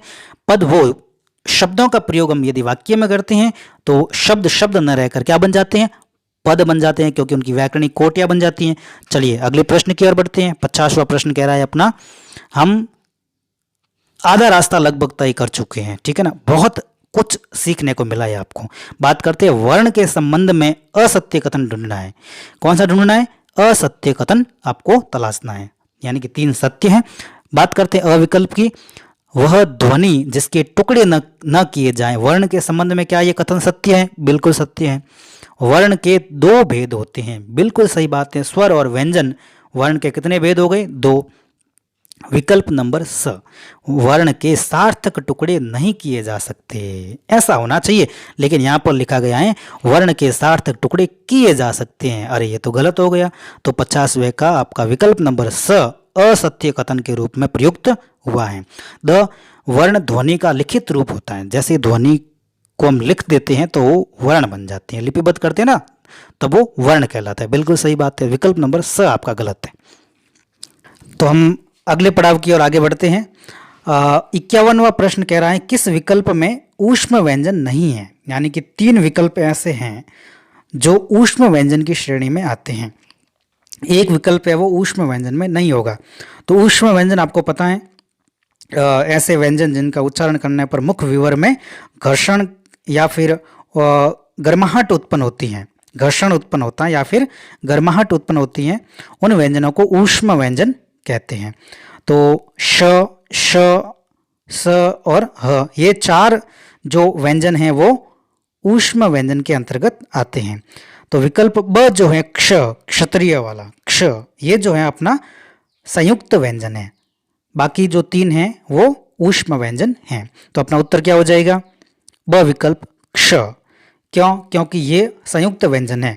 संयुक्त व्यंजन कितने होते हैं? 4, क्ष, त्र, ज्ञ और श्र। चलिए आगे बढ़ते हैं। त वर्ण उच्चारण की दृष्टि से हैं, यानी कि जो त वर्ण है वो उच्चारण की दृष्टि से किस में रखा गया है? तो मित्रों हम बात करते हैं उच्चारण की दृष्टि से व्यंजनों को 5 भागों में बांटा गया है। पहला क्या है कि सबसे पहले कंठीय व्यंजन, फिर तालव्य व्यंजन, फिर मूर्धन्य व्यंजन, फिर दंतीय व्यंजन, फिर ओष्ठीय व्यंजन। जो वर्गीय व्यंजन है इनको 5 भागों में बांटा गया है। कंठीय, तालव्य, मूर्धन्य, दंतीय और ओष्ठीय। इनका क्रम है। क वर्ग किस में जाएगा? कंठीय में, छ वर्ग तालव्य में, ट वर्ग मूर्धन्य में और त वर्ग जो है वो दंतीय में और प वर्ग ओष्ठीय में। तो यहाँ पर त वर्ण की बात की गई है। त वर्ण जो है वो दंतीय व्यंजन वर्ण है। चलिए आगे बढ़ते हैं अगले प्रश्न की ओर। उत्क्षिप्त व्यंजन ध्वनि का प्रयोग हुआ है, यानी कि उत्क्षिप्त व्यंजन ध्वनि का प्रयोग किस विकल्प में हुआ है? तो उससे पहले बात करते हैं उत्क्षिप्त व्यंजन ध्वनियाँ होती क्या हैं। देखो, जब हम ऐसे व्यंजन वर्ण जिसका हम उच्चारण करते हैं या जिनका उच्चारण करते हैं तो मुख विवर में जो जिह्वा होती हैं वो ऊपर एक बार उठ के ऊपर तलवे की ओर लग के फिर वापस तुरंत नीचे की ओर जिह्वा आती है, यानी कि फेंकती है जिह्वा, ऊपर जाने के बाद वापस जिह्वा नीचे की ओर आती है। तो ऐसी ध्वनियाँ जो होती है वो फेंकी हुई ध्वनि या फिर ताड़नजात ध्वनि या फिर उत्क्षिप्त ध्वनि कहलाती हैं। तो बात करते हैं विकल्प नंबर अ की। आरजू, खसरा, पढ़ाई और जफर। तो पढ़ाई जो हमने बोली है, पढ़ाई, तो यहाँ पे जो ढ को बोलते हैं ना, देखो ढ, जीभ ऊपर जाके तुरंत वापस नीचे की ओर आती है, तो स विकल्प अपना एकदम सही हो जाएगा। पढ़ाई में ढ जो है वो उत्क्षिप्त वर्ण है। बढ़ते हैं अगले प्रश्न की ओर। क्या है कि किस व्यंजन के उच्चारण में जिह्वा तालु से नहीं टकराती है? तालु से नहीं टकराती है मतलब तालव्य व्यंजन नहीं है या तालव्य वर्ण नहीं होना चाहिए। तो हम देखते हैं, आपको पता होना चाहिए तालव्य वर्ण वे होते हैं जो जिह्वा जो होती है मुख विवर में तालु से टकराती हैं जब हम उन वर्णों का क्या करते हैं, उच्चारण करते हैं। तो छ वर्ण जो भी है, छ वर्ग होता है वो किस में जाता है, तालव्य में, क्योंकि 2 नंबर पे कंठ के बाद क्या आता है, तालु, तो कंठ में तो क वर्ग है और तालव्य में आपका छ वर्ग है। इसके साथ आपको य और श ये भी किस में आते हैं, तालव्य में आते हैं। विकल्प नंबर स की बात करें, स में क्या दिया हुआ है, घ। घ जो है ये आपका कंठीय व्यंजन वर्ण है। क्यों? क्योंकि जो क वर्ग है, वर्गीय व्यंजन का पहला वर्ग क, ये किस में आता है, कंठीय व्यंजन वर्ण में आता है। तो अपना उत्तर स। बढ़ते हैं आगे। किस विकल्प में या क्रम में पश्च स्वर हैं? ठीक है ना, तो आपको पता होना चाहिए। जिह्वा की दृष्टि से हमने देखा था कि स्वर जो होते हैं वो आपके 3 प्रकार के होते हैं। नंबर 1 अग्र स्वर, नंबर 2 मध्य स्वर और नंबर 3 पश्च स्वर। तो क्या पूछा गया है, पश्च स्वर जो होते हैं वो कौन से हैं? आपको पता होना चाहिए यहाँ पर जो ऊ हैं, ऊ आपका क्या है, पश्च स्वर हैं। बाकी जो ई हैं, ए हैं, आई हैं, ये आपके क्या है, अग्र स्वर हैं। क्या है ये, अग्र स्वर हैं। और अ जो होता है ना, अ, वो आपका होता है मध्य स्वर। कौन सा होता है, मध्य स्वर। और यहां पर पूछा गया है कि किस क्रम में पश्च स्वर हैं, तो अपना ब विकल्प ऊ जो है वो आपका पश्च स्वर है। ठीक है, बढ़ते हैं अगले प्रश्न की ओर। अगला प्रश्न कहता है कि किस क्रम में स्पर्श संघर्षी व्यंजन है? कौन से, स्पर्श संघर्षी व्यंजन है। तो यहाँ पे आपको ये देखना है कि 4 विकल्प दिए गए, उसमें आपको स्पर्श संघर्षी व्यंजन की क्या करनी है, आपको पहचान करनी है। तो आपको पता होना चाहिए जो कंठ के बाद जो तालव्य व्यंजन का जो वर्ग है उसमें स्पर्श संघर्षी व्यंजन आते हैं। तो 6 वर्ग जो है आपका, कौन सा वर्ग, 6 वर्ग। 6 वर्ग में जो भी व्यंजन वर्ण आते हैं वो आपके स्पर्श संघर्षी व्यंजन होते हैं। तो देखते हैं इसके अलावा कौन सा विकल्प है। जैसे देखिए अ में दिया हुआ छ, क्या दिया हुआ, छ, बिल्कुल ये 6 वर्ग का व्यंजन वर्ण है। बात करते हैं ब, क आपका कंठीय व्यंजन है, और स विकल्प में ख भी क्या है, कंठीय व्यंजन है, और द विकल्प में दिया हुआ ड, ट ठ ड, यह आपका मूर्धन्य व्यंजन है। तो अपना उत्तर क्या हो जाएगा, विकल्प नंबर अ। ठीक है, बढ़ते हैं अगले प्रश्न की ओर। किस शब्द में द्वित्व व्यंजन का प्रयोग नहीं हुआ है?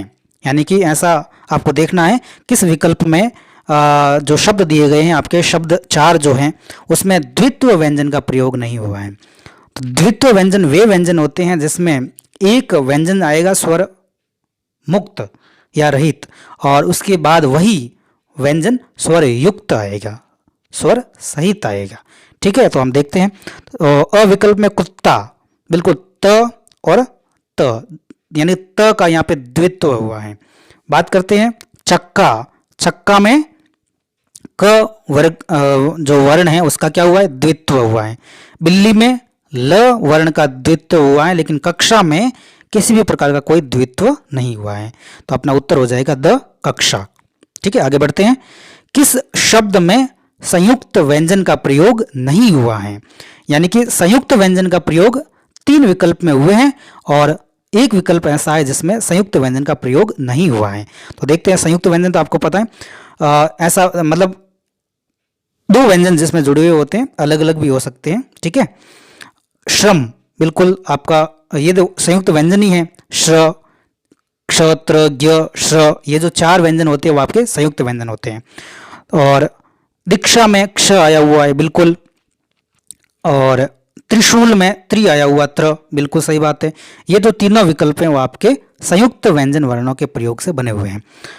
चौथे विकल्प की बात करते हैं मुक्का। मुक्का में जो क हल वाला यानी आधा उसके बाद क पूर्ण आया हुआ है, यहाँ पे द्वित्व का प्रयोग हुआ है, द्वित्व व्यंजन है, न कि संयुक्त व्यंजन। तो विकल्प नंबर द अपना क्या हो जाएगा, एकदम सही। बढ़ते हैं अगले प्रश्न की ओर। क्या कहता है अगला प्रश्न, निम्नलिखित में से कौन सा एक संयुक्त व्यंजन नहीं है। आपको पता है संयुक्त व्यंजन कितने होते हैं, 4 होते हैं संख्या में, क्ष, त्र, ज्ञ और श्र, ठीक है ना। क्या होता है, श्र लास्ट में। अब हम बात करते हैं इसमें जो 4 विकल्प दिए गए उसमें से ब विकल्प जो हैं उसमें आपका श दिया गया है, जो कि संयुक्त व्यंजन वर्ण न होके ऊष्म व्यंजन वर्ण होते हैं।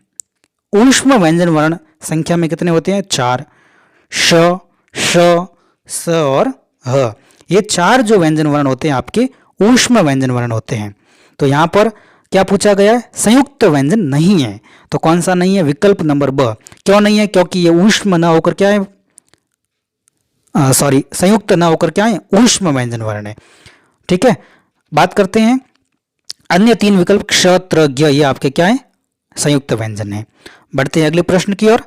तालव्य व्यंजन हैं, यानी कि देखो उच्चारण के आधार पर व्यंजनों को 5 वर्गों में बांटा गया है, और वो जो वर्गीय व्यंजन है 5, उनको उच्चारण की दृष्टि से अलग अलग रखा गया है। पहला आपका कंठीय जो क वर्ग है, फिर तालव्य 6 वर्ग है, फिर मूर्धन्य आपका ट वर्ग, और दंतीय आपका त वर्ग, और ओष्ठीय व्यंजन वर्ग जो होता है आपका प वर्ग होता है। तो यहाँ पर पूछा गया है तालव्य व्यंजन। तो तालव्य व्यंजन आपको पता है 6 वर्ग होता है। क्या होता है, 6 वर्ग। 6 वर्ग में कौन कौन से आते हैं वर्ण, वो व्यंजन वर्ण आते हैं आपके छ, छ, ज, झ, य, ये आपके क्या है, तालव्य व्यंजन में आते हैं। तो यहाँ पर विकल्प नंबर 1 देखते हैं ना, अ, उसमें छ, छ, ज, झ दिए गए हैं, और ये अपना क्या हो जाएगा, एकदम सही हो जाएगा। बढ़ते हैं अगले प्रश्न की ओर। क्या कहता है अगला प्रश्न, भाषा निर्माण की इकाइयों को देखा जाए तो उसका सही अनुक्रम कौन सा है। यानी कि जो भाषा का निर्माण होता है सबसे पहले कौन सा तत्व होता है, उसके बाद बड़ा तत्व, उसके बाद और बड़ा तत्व कौन सा होता है, तब जाके भाषा का क्या होता है, निर्माण होता है। बात करते हैं अविकल्प की। शब्द, ध्वनि, वाक्य और पद। नहीं, ध्वनि तो शब्द से भी पहले आती है, ठीक है। उसके बाद देखो मैं आपको बताता हूँ, सबसे पहले क्या होता है, ध्वनियाँ होती है, और उन ध्वनियों, सार्थक ध्वनियाँ मिलकर क्या बनाते हैं, शब्द बनाते हैं। जब हम लिपिबद्ध कर देते हैं उसको, वर्ण होते हैं, और वर्ण सार्थक क्या बनाते हैं, शब्द बनाते हैं। और शब्दों का प्रयोग हम किस में करते हैं, वाक्य में करते हैं ना, उससे पहले वो शब्द पद कहलाते हैं। और पद मिलके व्याकरणिक कोटियाँ होती है पदों की, और वो पद मिलके एक सार्थक अर्थ के रूप में वाक्य का निर्माण करते हैं। तो विकल्प नंबर आपका द, ध्वनि, ध्वनि के बाद शब्द, शब्द के बाद पद, पद के बाद वाक्य। बढ़ते हैं आगे। वर्णमाला किसे कहते हैं, ठीक है ना। वर्णमाला किसे कहते हैं, क्या शब्दों के समूह को वर्णमाला कहते हैं, क्या वर्णों के संकलन को वर्णमाला कहते हैं, या फिर शब्द गणना को वर्णमाला कहते हैं, या वर्णों के व्यवस्थित समूह को क्या कहते हैं, वर्णमाला कहते हैं। तो आपको पता है वर्णों की माला है ना, जिसमें एक व्यवस्थित तरीके से वर्णों को रखा गया है। ऐसी माला जिसमें वर्णों को एक व्यवस्थित तरीके से रखा गया है उसे हम क्या कहते हैं, वर्णमाला कहते हैं। तो वर्णमाला वर्णों के व्यवस्थित समूह को कहते हैं। किसको कहते हैं, वर्णों के व्यवस्थित समूह को क्या कहते हैं, वर्णमाला कहते हैं। तो विकल्प नंबर अ में ऐसा कुछ भी नहीं है, ब में भी नहीं है, स में भी नहीं है। विकल्प नंबर द अपना एकदम क्या हो जाता है, सही हो जाता है। क्या, वर्णों के व्यवस्थित समूह को वर्णमाला कहते हैं। अच्छा सवाल है। आगे बढ़ते हैं हम लोग अगले सवाल की ओर। क्या कहता है अगला सवाल, कहता है कि निम्न में से कंठीय ध्वनियां कौन सी हैं। वे व्यंजन वर्ण जो कंठ से उच्चारित होते हैं उन ध्वनियों को कंठीय ध्वनियां कहते हैं। आपको पता है, और हमने व्यंजन वर्णों का उच्चारण की दृष्टि से हमने वर्गवार बांटा था, जो आपके 5 प्रकार होते हैं, उनके 5 भाग होते हैं। पहला कंठीय, दूसरा तालव्य, तीसरा मूर्धन्य, और चौथा दंतीय, और अंतिम ओष्ठीय व्यंजन ध्वनियाँ होती हैं। तो क्या पूछा गया है, आपको कंठीय ध्वनियाँ पूछी गई हैं। सबसे पहले कंठीय यानी क वर्ग, कंठीय यानी क वर्ग। क वर्ग में आपके कौन कौन से आते हैं, क, ख, ग, घ और अंग, ये आपके आते हैं कंठीय ध्वनियां होती हैं आपकी और कंठीय व्यंजन वर्ण कहलाते हैं। तो विकल्प नंबर अ जो है अपना एकदम क्या हो जाता है, सही हो जाता है। क्या है, क और ख ये क वर्ग में आते हैं, ये आपकी कंठीय ध्वनियां होती हैं। बढ़ते हैं अगले प्रश्न की ओर। उच्चारण स्थान के आधार पर बताइए कि मूर्धन्य व्यंजन कौन सा है। आपको पता है उच्चारण के स्थान के आधार पर व्यंजनों का वर्गीकरण हमने किया था। वर्गीय व्यंजन जो होते हैं 5 और उच्चारण स्थान भी 5। तो सबसे पहले कंठीय, फिर तालव्य, फिर मूर्धन्य। तो यहाँ पे क्या पूछा गया, मूर्धन्य। 3 नंबर में क्यों कौन सा आता है, मूर्धन्य आता है। तो क वर्ग में क ख ग घ अंग और छ छ ज झ य ये आपके कंठ और तालु में आ गए। और अब बात करते हैं मूर्धन्य में। मूर्धन्य में क्या आएगा, ट वर्ग आएगा। क्या आएगा, ट वर्ग। ट ठ ड ढ ये जो है आपके मूर्धन्य में आता है। और यहाँ पे विकल्प नंबर स की बात करें तो वो आपके ड और ढ, क्या है, ड और ढ ये किस में आते हैं, आपके मूर्धन्य में आते हैं। तो अपना विकल्प नंबर सही कौन सा हो जाएगा, स। अन्य क्यों नहीं होंगे, आपको पता है अन्य अलग वर्ग के हैं और यहाँ पे ड और ढ आपके मूर्धन्य व्यंजन वर्ण में आते हैं। ठीक है ना, उम्मीद है आपको समझ में आ रहा है अच्छे से। बढ़ते हैं अगले सवाल की ओर। निम्न में से अल्प प्राण व्यंजन कौन से होते हैं। तो जैसा कि आपको विदित है, प्राणत्व के आधार पर वर्णों को 2 भागों में बांटा गया है। ठीक है ना, एक तो है अल्प प्राण और दूसरा महाप्राण।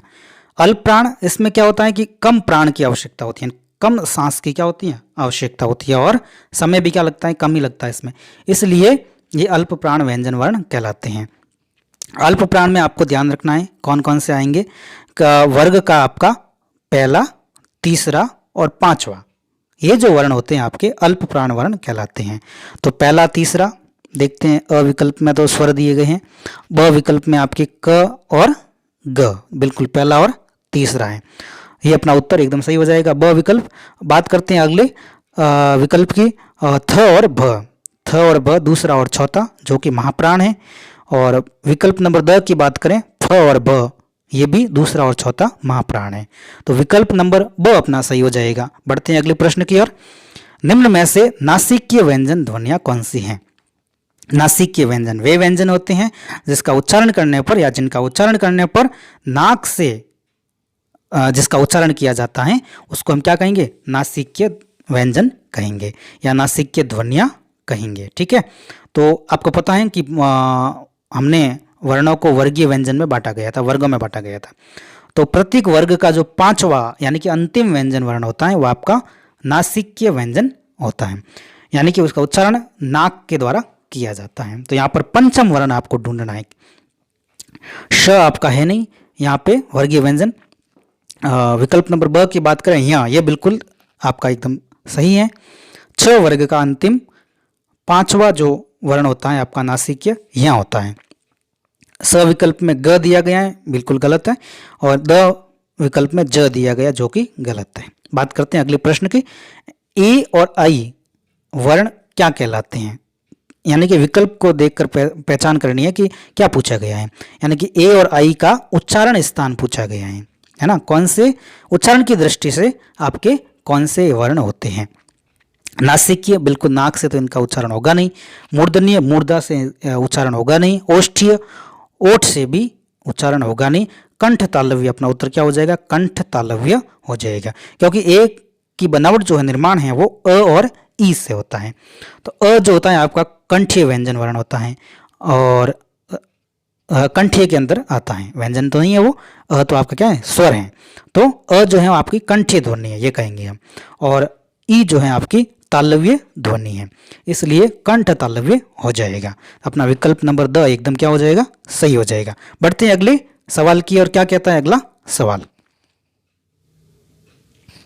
हिंदी वर्णमाला में अयोगवाह वर्ण कौन कौन से हैं, यानी ऐसे वर्ण जो पूर्ण रूप से न तो स्वर होते हैं और न ही व्यंजन की श्रेणी में आते हैं, यानी कि ऐसे वर्ण जो न तो पूर्ण रूप से आपके स्वर होते हैं और न ही पूर्ण रूप से व्यंजन के अंतर्गत गिने जाते हैं, क्योंकि उन व्यंजनों का क्या उन वर्णों का उच्चारण है वो अलग ही होता है, व्यंजन और स्वर का मिला जुला रूप। तो आपके वो कितने होते हैं संख्या में, पहले तो 2 होते हैं, ठीक है ना। अंग और अह, अंग में देखो अ भी उच्चरित हो रहा है और नासिक की ध्वनि भी आ रही, अंग नाक से, है ना, नाक से ध्वनि भी उच्चरित हो रही है। और अह में देखो अ के बाद ह का साउंड आ रहा है, ह की ध्वनि आ रही है। तो पूर्ण रूप से न तो ये स्वर है और न ही पूर्ण रूप से शुद्ध रूप से व्यंजन है।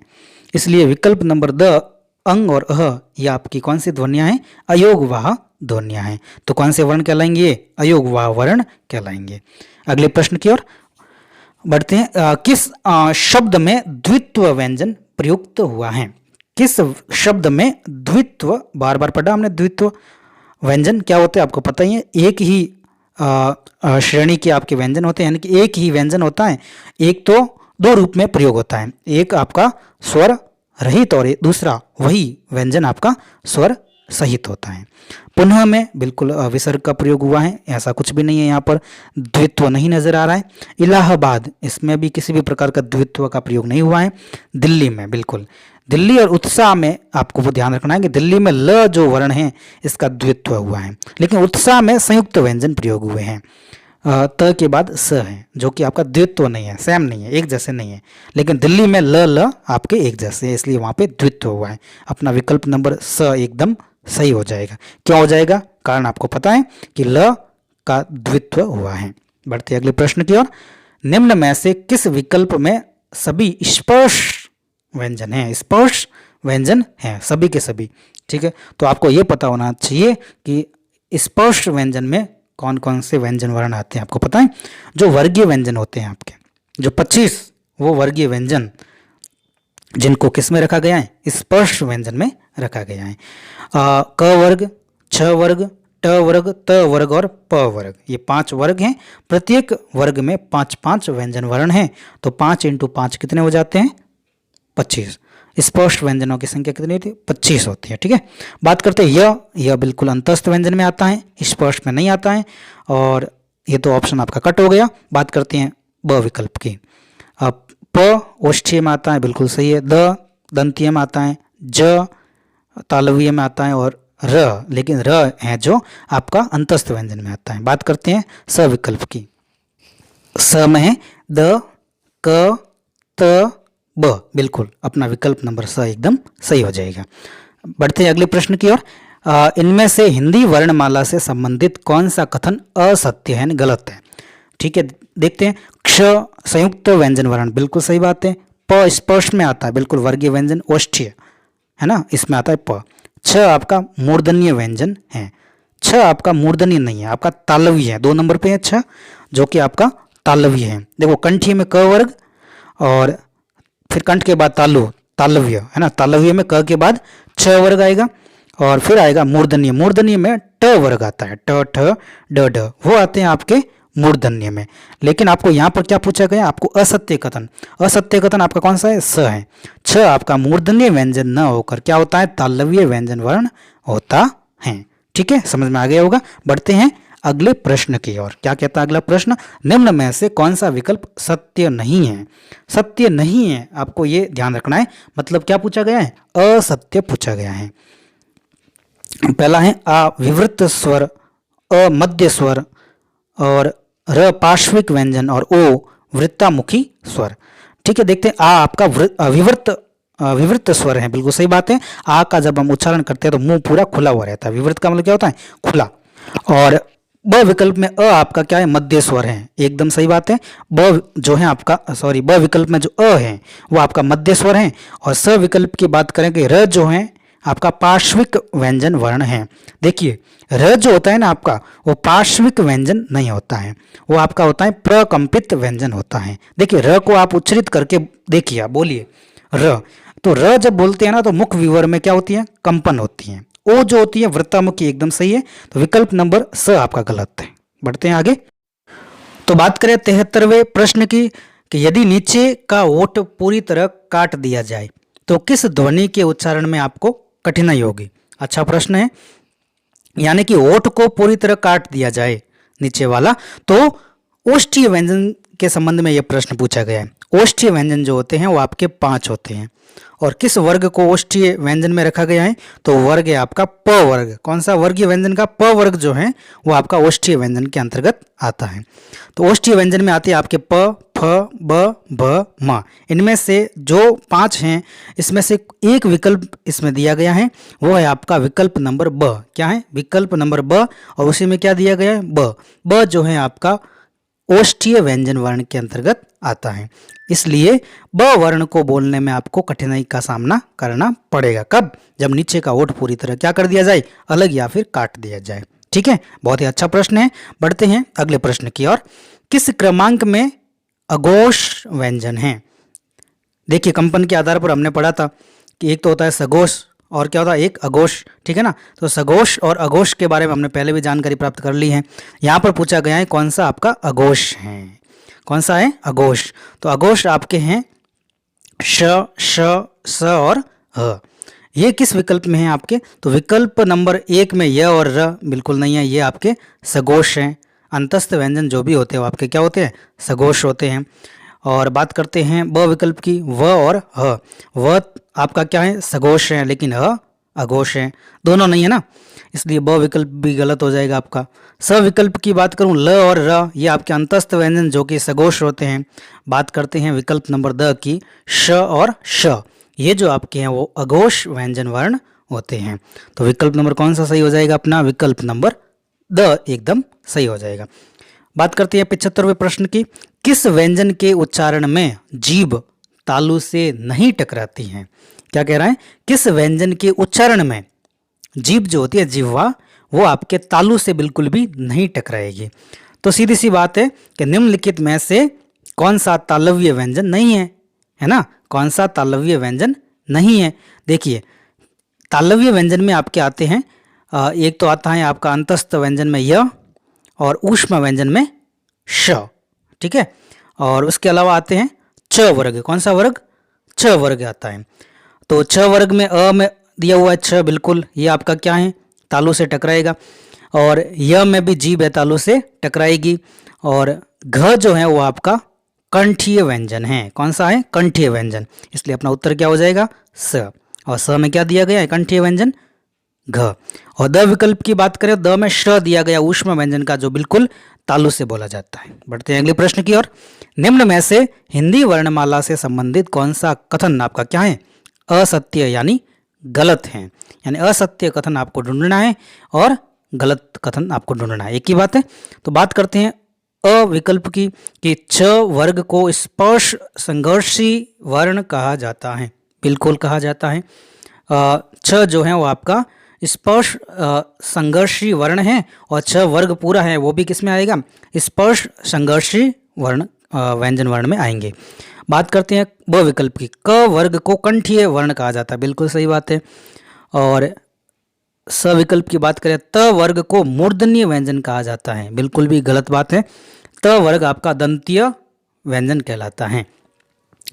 विकल्प द की बात कर लेते हैं, प वर्ग को ओष्ठीय व्यंजन कहते हैं। बिल्कुल सही बात है। तो हमारा गलत पूछा था, तो गलत हो जाएगा स विकल्प। स विकल्प में क्या है? त वर्ग को मूर्धन्य न कहकर दंतीय व्यंजन वर्ण कहेंगे। चलिए आगे बढ़ते हैं। स्पर्श व्यंजनों को उच्चारण के आधार पर कितने भागों में बांटा गया है? मैंने बोला था ना, स्पर्श व्यंजन जो है आपके वो 25 होते हैं, और इन 25 को 5 वर्गों में बांटा गया है, जो किसके आधार पर है? उच्चारण के आधार पर है। ठीक है, तो अपना विकल्प कौन सा हो जाएगा? 5। कौन कौन से है 5 आपको पता होना चाहिए। सबसे पहले क वर्ग आता है, वो कंठीय हो जाएगा, है ना। और उसके बाद छ वर्ग आपका तालव्य हो जाएगा, फिर ट वर्ग मूर्धन्य हो जाएगा, त वर्ग दंतीय हो जाएगा, और अंतिम प वर्ग जो है आपका ओष्ठीय हो जाएगा।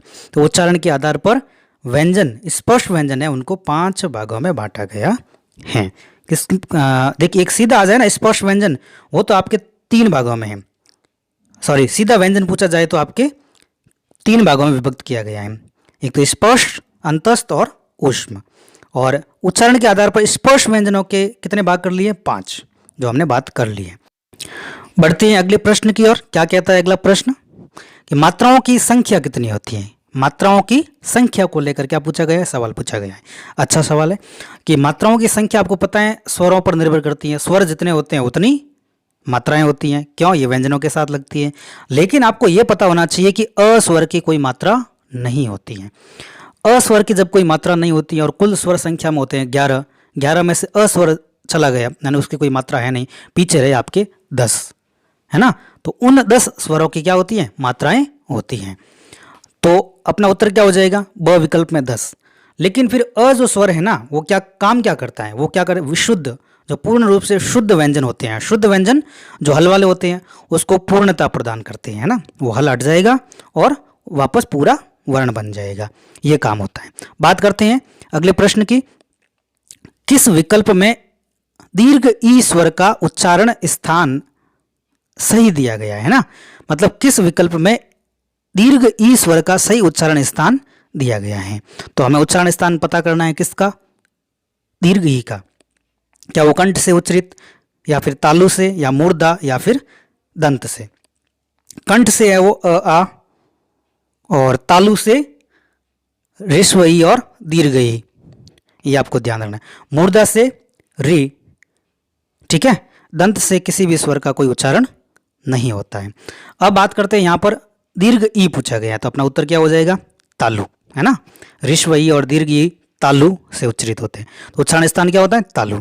तो अपना उत्तर क्या हो जाएगा, ब विकल्प तालु, क्या मतलब ई स्वर का उच्चारण स्थान सही क्या हो जाएगा, तालु, यानी कोई हमारी जीभ होती है वो तालु को स्पर्श करती है। बढ़ते अगले प्रश्न की ओर, निम्न में से किस शब्द में रि स्वर नहीं है, रि स्वर जो है वो किस विकल्प में नहीं है, देखते हैं। विकल्प नंबर अ की बात करते हैं, कृपा, क्या है, कृपा, बिल्कुल। क जो अपना व्यंजन है उसमें री मात्रा लगी हुई है, किसकी मात्रा लगी हुई है, री की मात्रा लगी हुई है। बात करते हैं ब विकल्प की, घृणा, घृणा में जो घ स्वर है ना, सॉरी घ व्यंजन है ना, उस घ व्यंजन में री स्वर जुड़ा हुआ है, ठीक है। ब विकल्प में भी री स्वर लगा हुआ है। बात करते हैं स विकल्प की, ब्रह्म, क्या लिखा हुआ है, ब्रह्म। तो ब के साथ जो री न लगी हुई है तो क्या लगी हुई है, र लगा हुआ है, क्या लगा हुआ है, र, ब आधा यानी कि हल वाला, फिर र में अ, और इसलिए अपना उत्तर क्या हो जाएगा, स। ब्रह्म में किसी भी प्रकार का री स्वर प्रयोग नहीं हुआ है। द कृष्णा में क जो हलंत है, हल वाला क, उसके साथ री जुड़ा हुआ है। बढ़ते अगले प्रश्न की ओर, रु का वर्ण विच्छेद किस विकल्प में सही रूप से दिया गया है, किसका, रु का। तो रु में आपको पता होना चाहिए र है हल वाला और उ की मात्रा जुड़ी हुई है, और उ भी कैसा, ऋस्व वाला, कैसा, ऋस्व। और जो गांठ वाला उ होता है ना, जैसे रू जो हम बोलते हैं ना, रू, उसमें घुंडी वाला जो मात्रा लगी होती है उ की, वो दीर्घ उ की मात्रा होती है। तो यहाँ पर र हल वाला और छोटा उ यानी कि ऋस्व उ किस में दिया गया है, देखते हैं। विकल्प नंबर अ में तो दीर्घ उ है, विकल्प नंबर ब में तो पूरा यू दे दिया है, गलत है। विकल्प नंबर स में आ दिया हुआ, आ तो है ही नहीं। विकल्प नंबर द एकदम अपना क्या हो जाएगा, सही हो जाएगा, र हल वाला और ऋस्व उ दिया गया है। तो अपना उत्तर क्या हो जाएगा, द। तो रू का वर्ण विच्छेद इस प्रकार से होता है। बढ़ते आगे, निम्न में से अघोष व्यंजन नहीं है, आपको पता होना चाहिए। अघोष व्यंजन जो होते हैं, यहाँ पे विकल्प को देखें तो आपके अंतस्थ और ऊष्म व्यंजनों के बीच में लड़ाई हो रही है, यानी कि ऊष्म व्यंजन जो होते हैं वो आपके क्या होते हैं, अघोष व्यंजन होते हैं, और अंतस्थ व्यंजन जो होते हैं वो आपके सघोष व्यंजन होते हैं। और बात करते हैं ऊष्म व्यंजन की, और ऊष्म व्यंजन आपके क्या होते हैं, अघोष। ऊष्म व्यंजन श है, बिल्कुल आपका ऊष्म व्यंजन है, और विकल्प नंबर ब जो आपका क्या है, अंतस्थ व्यंजन है, इसलिए ये क्या हो जाएगा, सघोष हो जाएगा, अघोष नहीं है। तो विकल्प नंबर ब अपना सही हो जाएगा। आगे बात कर देते हैं और विकल्प की। स विकल्प में स दिया गया है जो कि क्या है, ऊष्म व्यंजन के अंतर्गत आता है, बिल्कुल अघोष होगा। द विकल्प की बात करें, श जो है वो आपका ऊष्म व्यंजन के अंतर्गत आता है, इसलिए ये भी अघोष व्यंजन होगा। तो कौन सा अघोष व्यंजन नहीं होगा, वो आपका है य।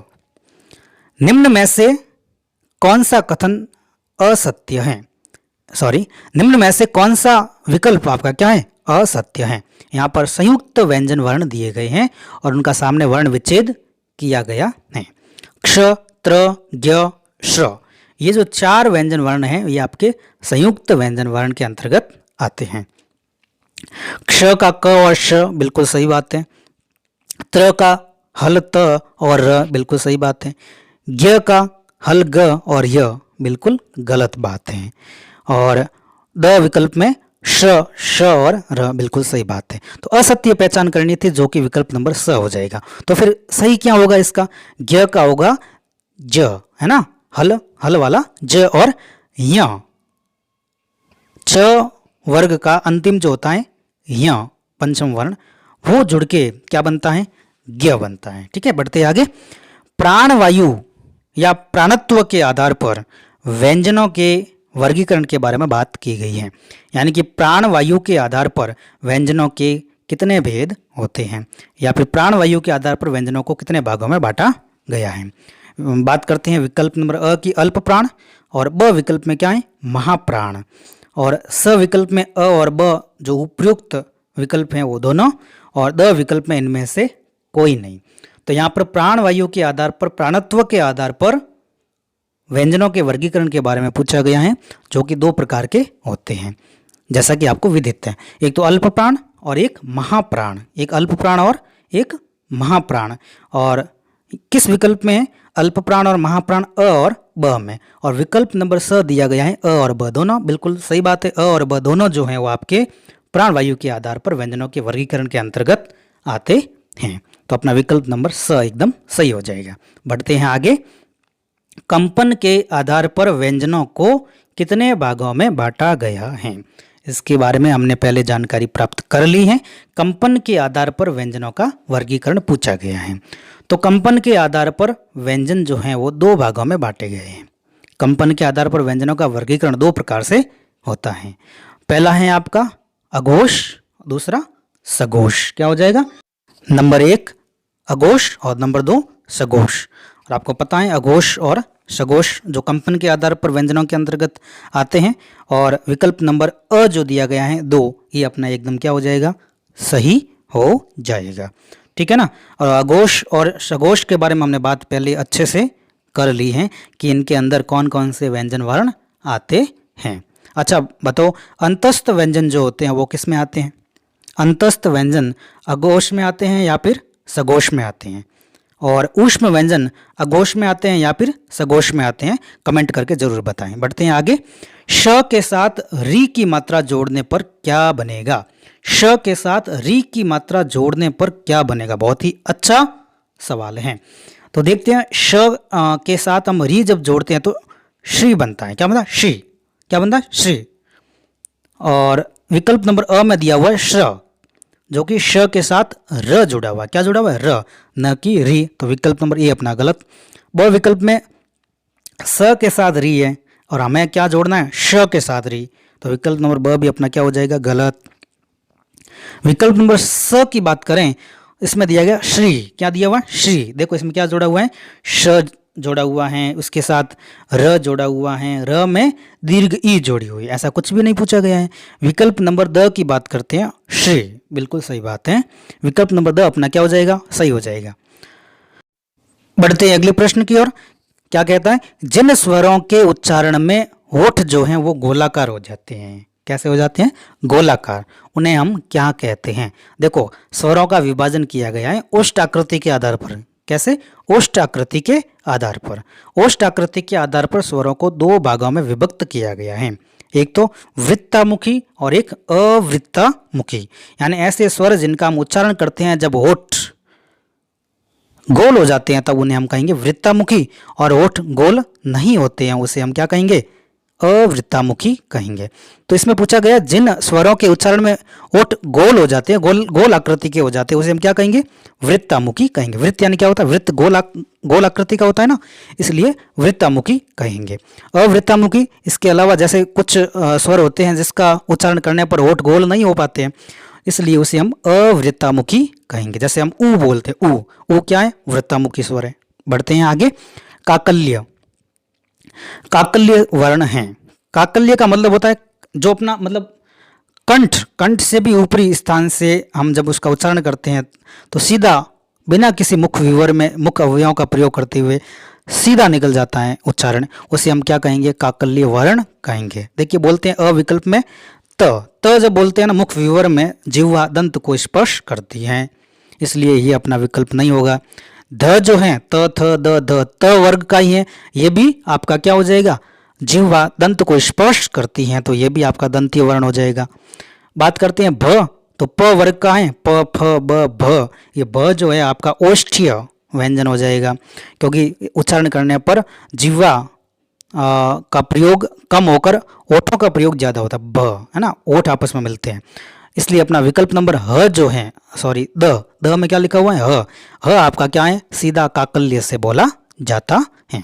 बढ़ते हैं अगले प्रश्न की ओर। क्या कहता है अगला प्रश्न? अगला प्रश्न है असत्य कथन आपको देखना है।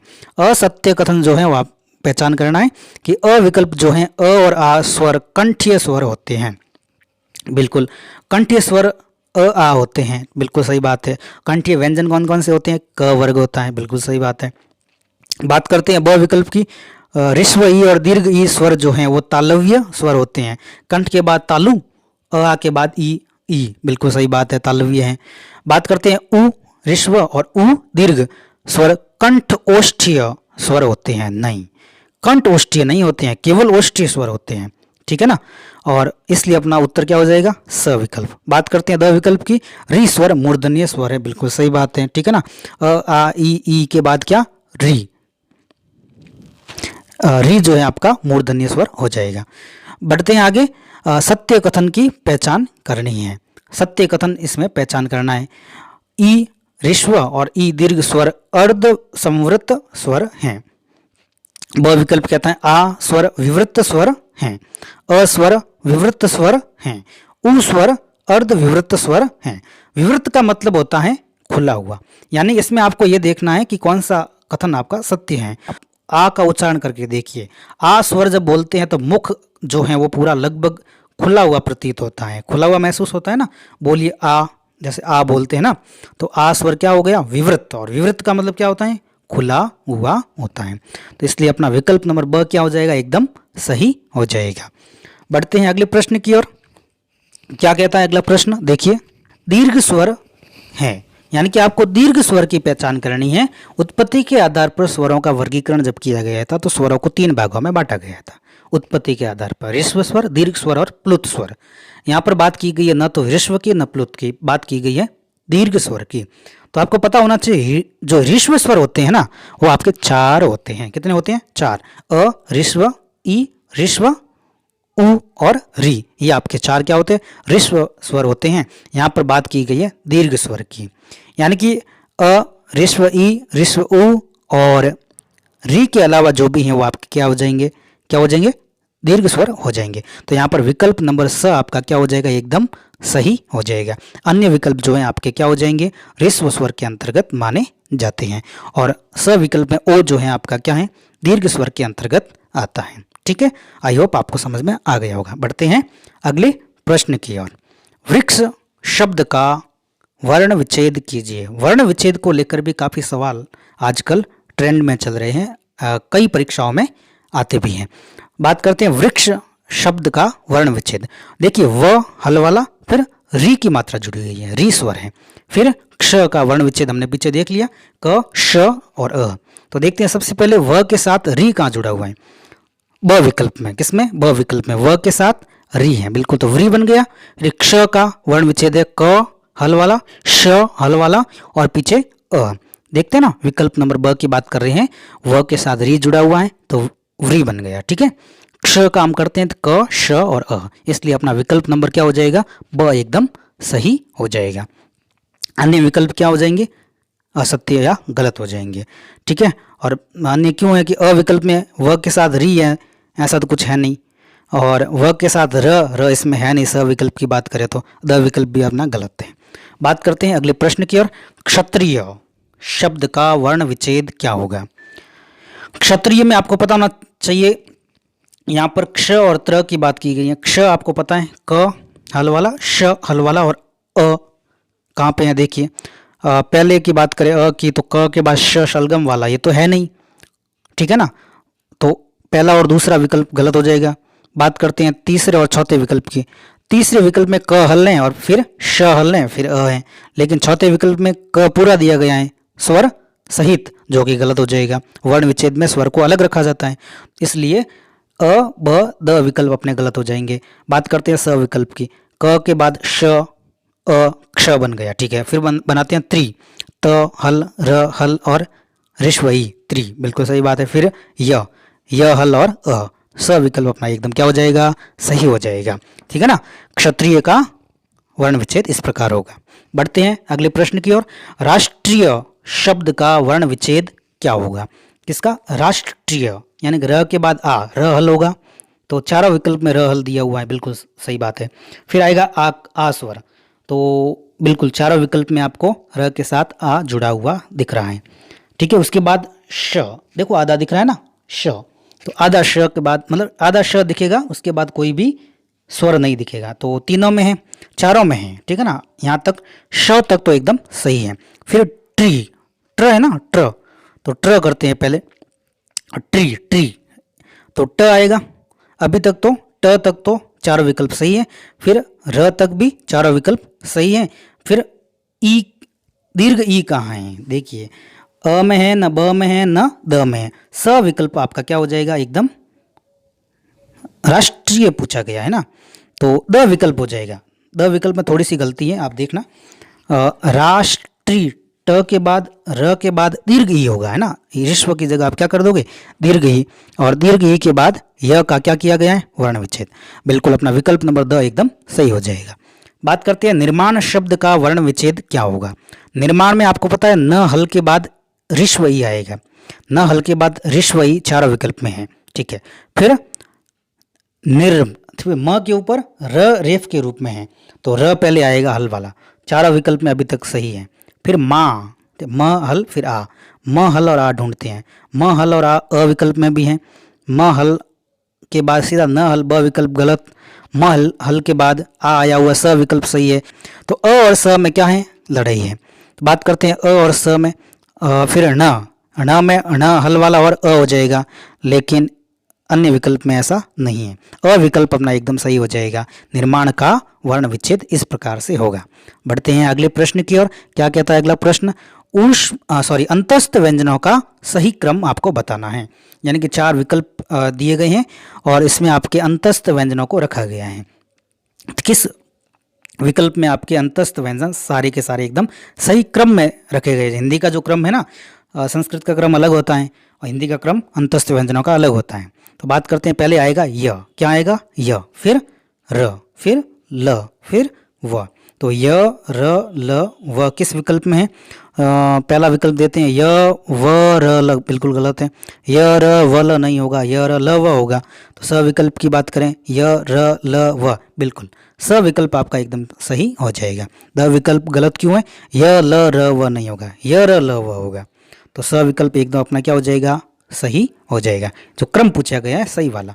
तो अंतस्थ व्यंजनों का क्रम होगा य र ल व। ठीक है, बढ़ते हैं अगले प्रश्न की ओर। ऊष्म व्यंजनों का उचित क्रम पूछा गया है। उचित का मतलब एकदम सही क्रम कौन सा है वो आपको पता लगाना है। ऊष्म व्यंजन में आते कौन कौन से हैं? श, श, स और ह। तो देखते हैं, पहले विकल्प में श के बाद स आ गया, जो कि गलत है। ब विकल्प में श, श, स, ह, ब विकल्प अपना एकदम सही दिख रहा है।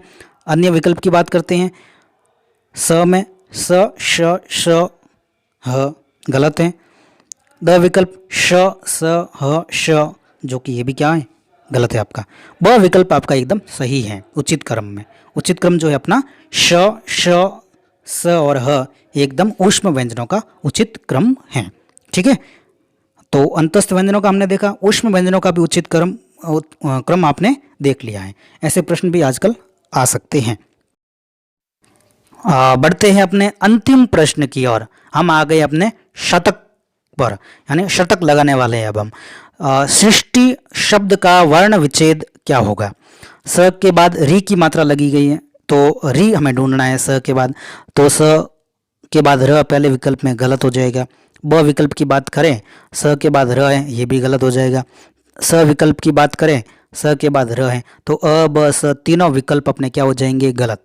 ऐसे पहचान करते हैं ना, ऑप्शन कट करके आपको उत्तर तक जाना है। द विकल्प सही क्यों है? तो देखते हैं, स के बाद री, बिल्कुल सही बात है। फिर श, ठीक है, फिर है टी आपका, है ना, ट और ऋष्वई, बिल्कुल एकदम सही उत्तर है आपका। द सृष्टि का जो वर्ण विच्छेद द विकल्प के रूप में होगा। तो मित्रों, कैसे लगे मेरे सवाल? मेरा प्रयास आपके लिए कितना कारगर साबित हुआ या होगा, कमेंट बॉक्स में ज़रूर बताएं, है ना। मैंने 1 से लेकर 100 प्रश्न बड़ी ईमानदारी के साथ, बड़ी लगन के साथ बनाने का प्रयास किया था, और जो कि कारगर साबित होगा। और ये वीडियो आपको कैसा लगा ज़रूर बताएं, अपना स्कोर ज़रूर बताएं सबसे पहले तो, यानी कि आपने 1 से लेकर 100 प्रश्न यदि ईमानदारी से किए हैं तो आपके 100 में से कितने प्रश्न आपके एकदम सही हुए हैं और कितने गलत हुए हैं, ये दोनों आपको कमेंट बॉक्स में जाकर लिखना है। यानी कि मेरे 100 में से इतने सवाल सर सही हुए हैं, और मान लो आपके 100 में से 80 से ज़्यादा सवाल एकदम सही हो रहे हैं तो आपकी तैयारी अच्छी है, और 80 से कम है तो आपको और तैयारी करने की आवश्यकता है। तो वर्ण विचार को लेकर या वर्णमाला को लेकर मैंने वीडियो अपलोड कर दिया है, अपने यूट्यूब चैनल पर जाओ, विजिट करो, वहाँ पर आपको वर्णमाला का जो वीडियो आपको मिल जाएगा, तो वहाँ पर भी आप पूरा वर्णमाला को लेकर आप पढ़ सकते हो, और कहीं कहीं पे भी आप जाके पढ़ भी सकते हो, किताबें पढ़ सकते हो, जो भी आपकी गाइड है उसमें भी आप वर्णमाला कहीं पर भी आया हुआ अच्छे से पढ़ो और वापस यहाँ पे आओ और टेस्ट दो, है ना।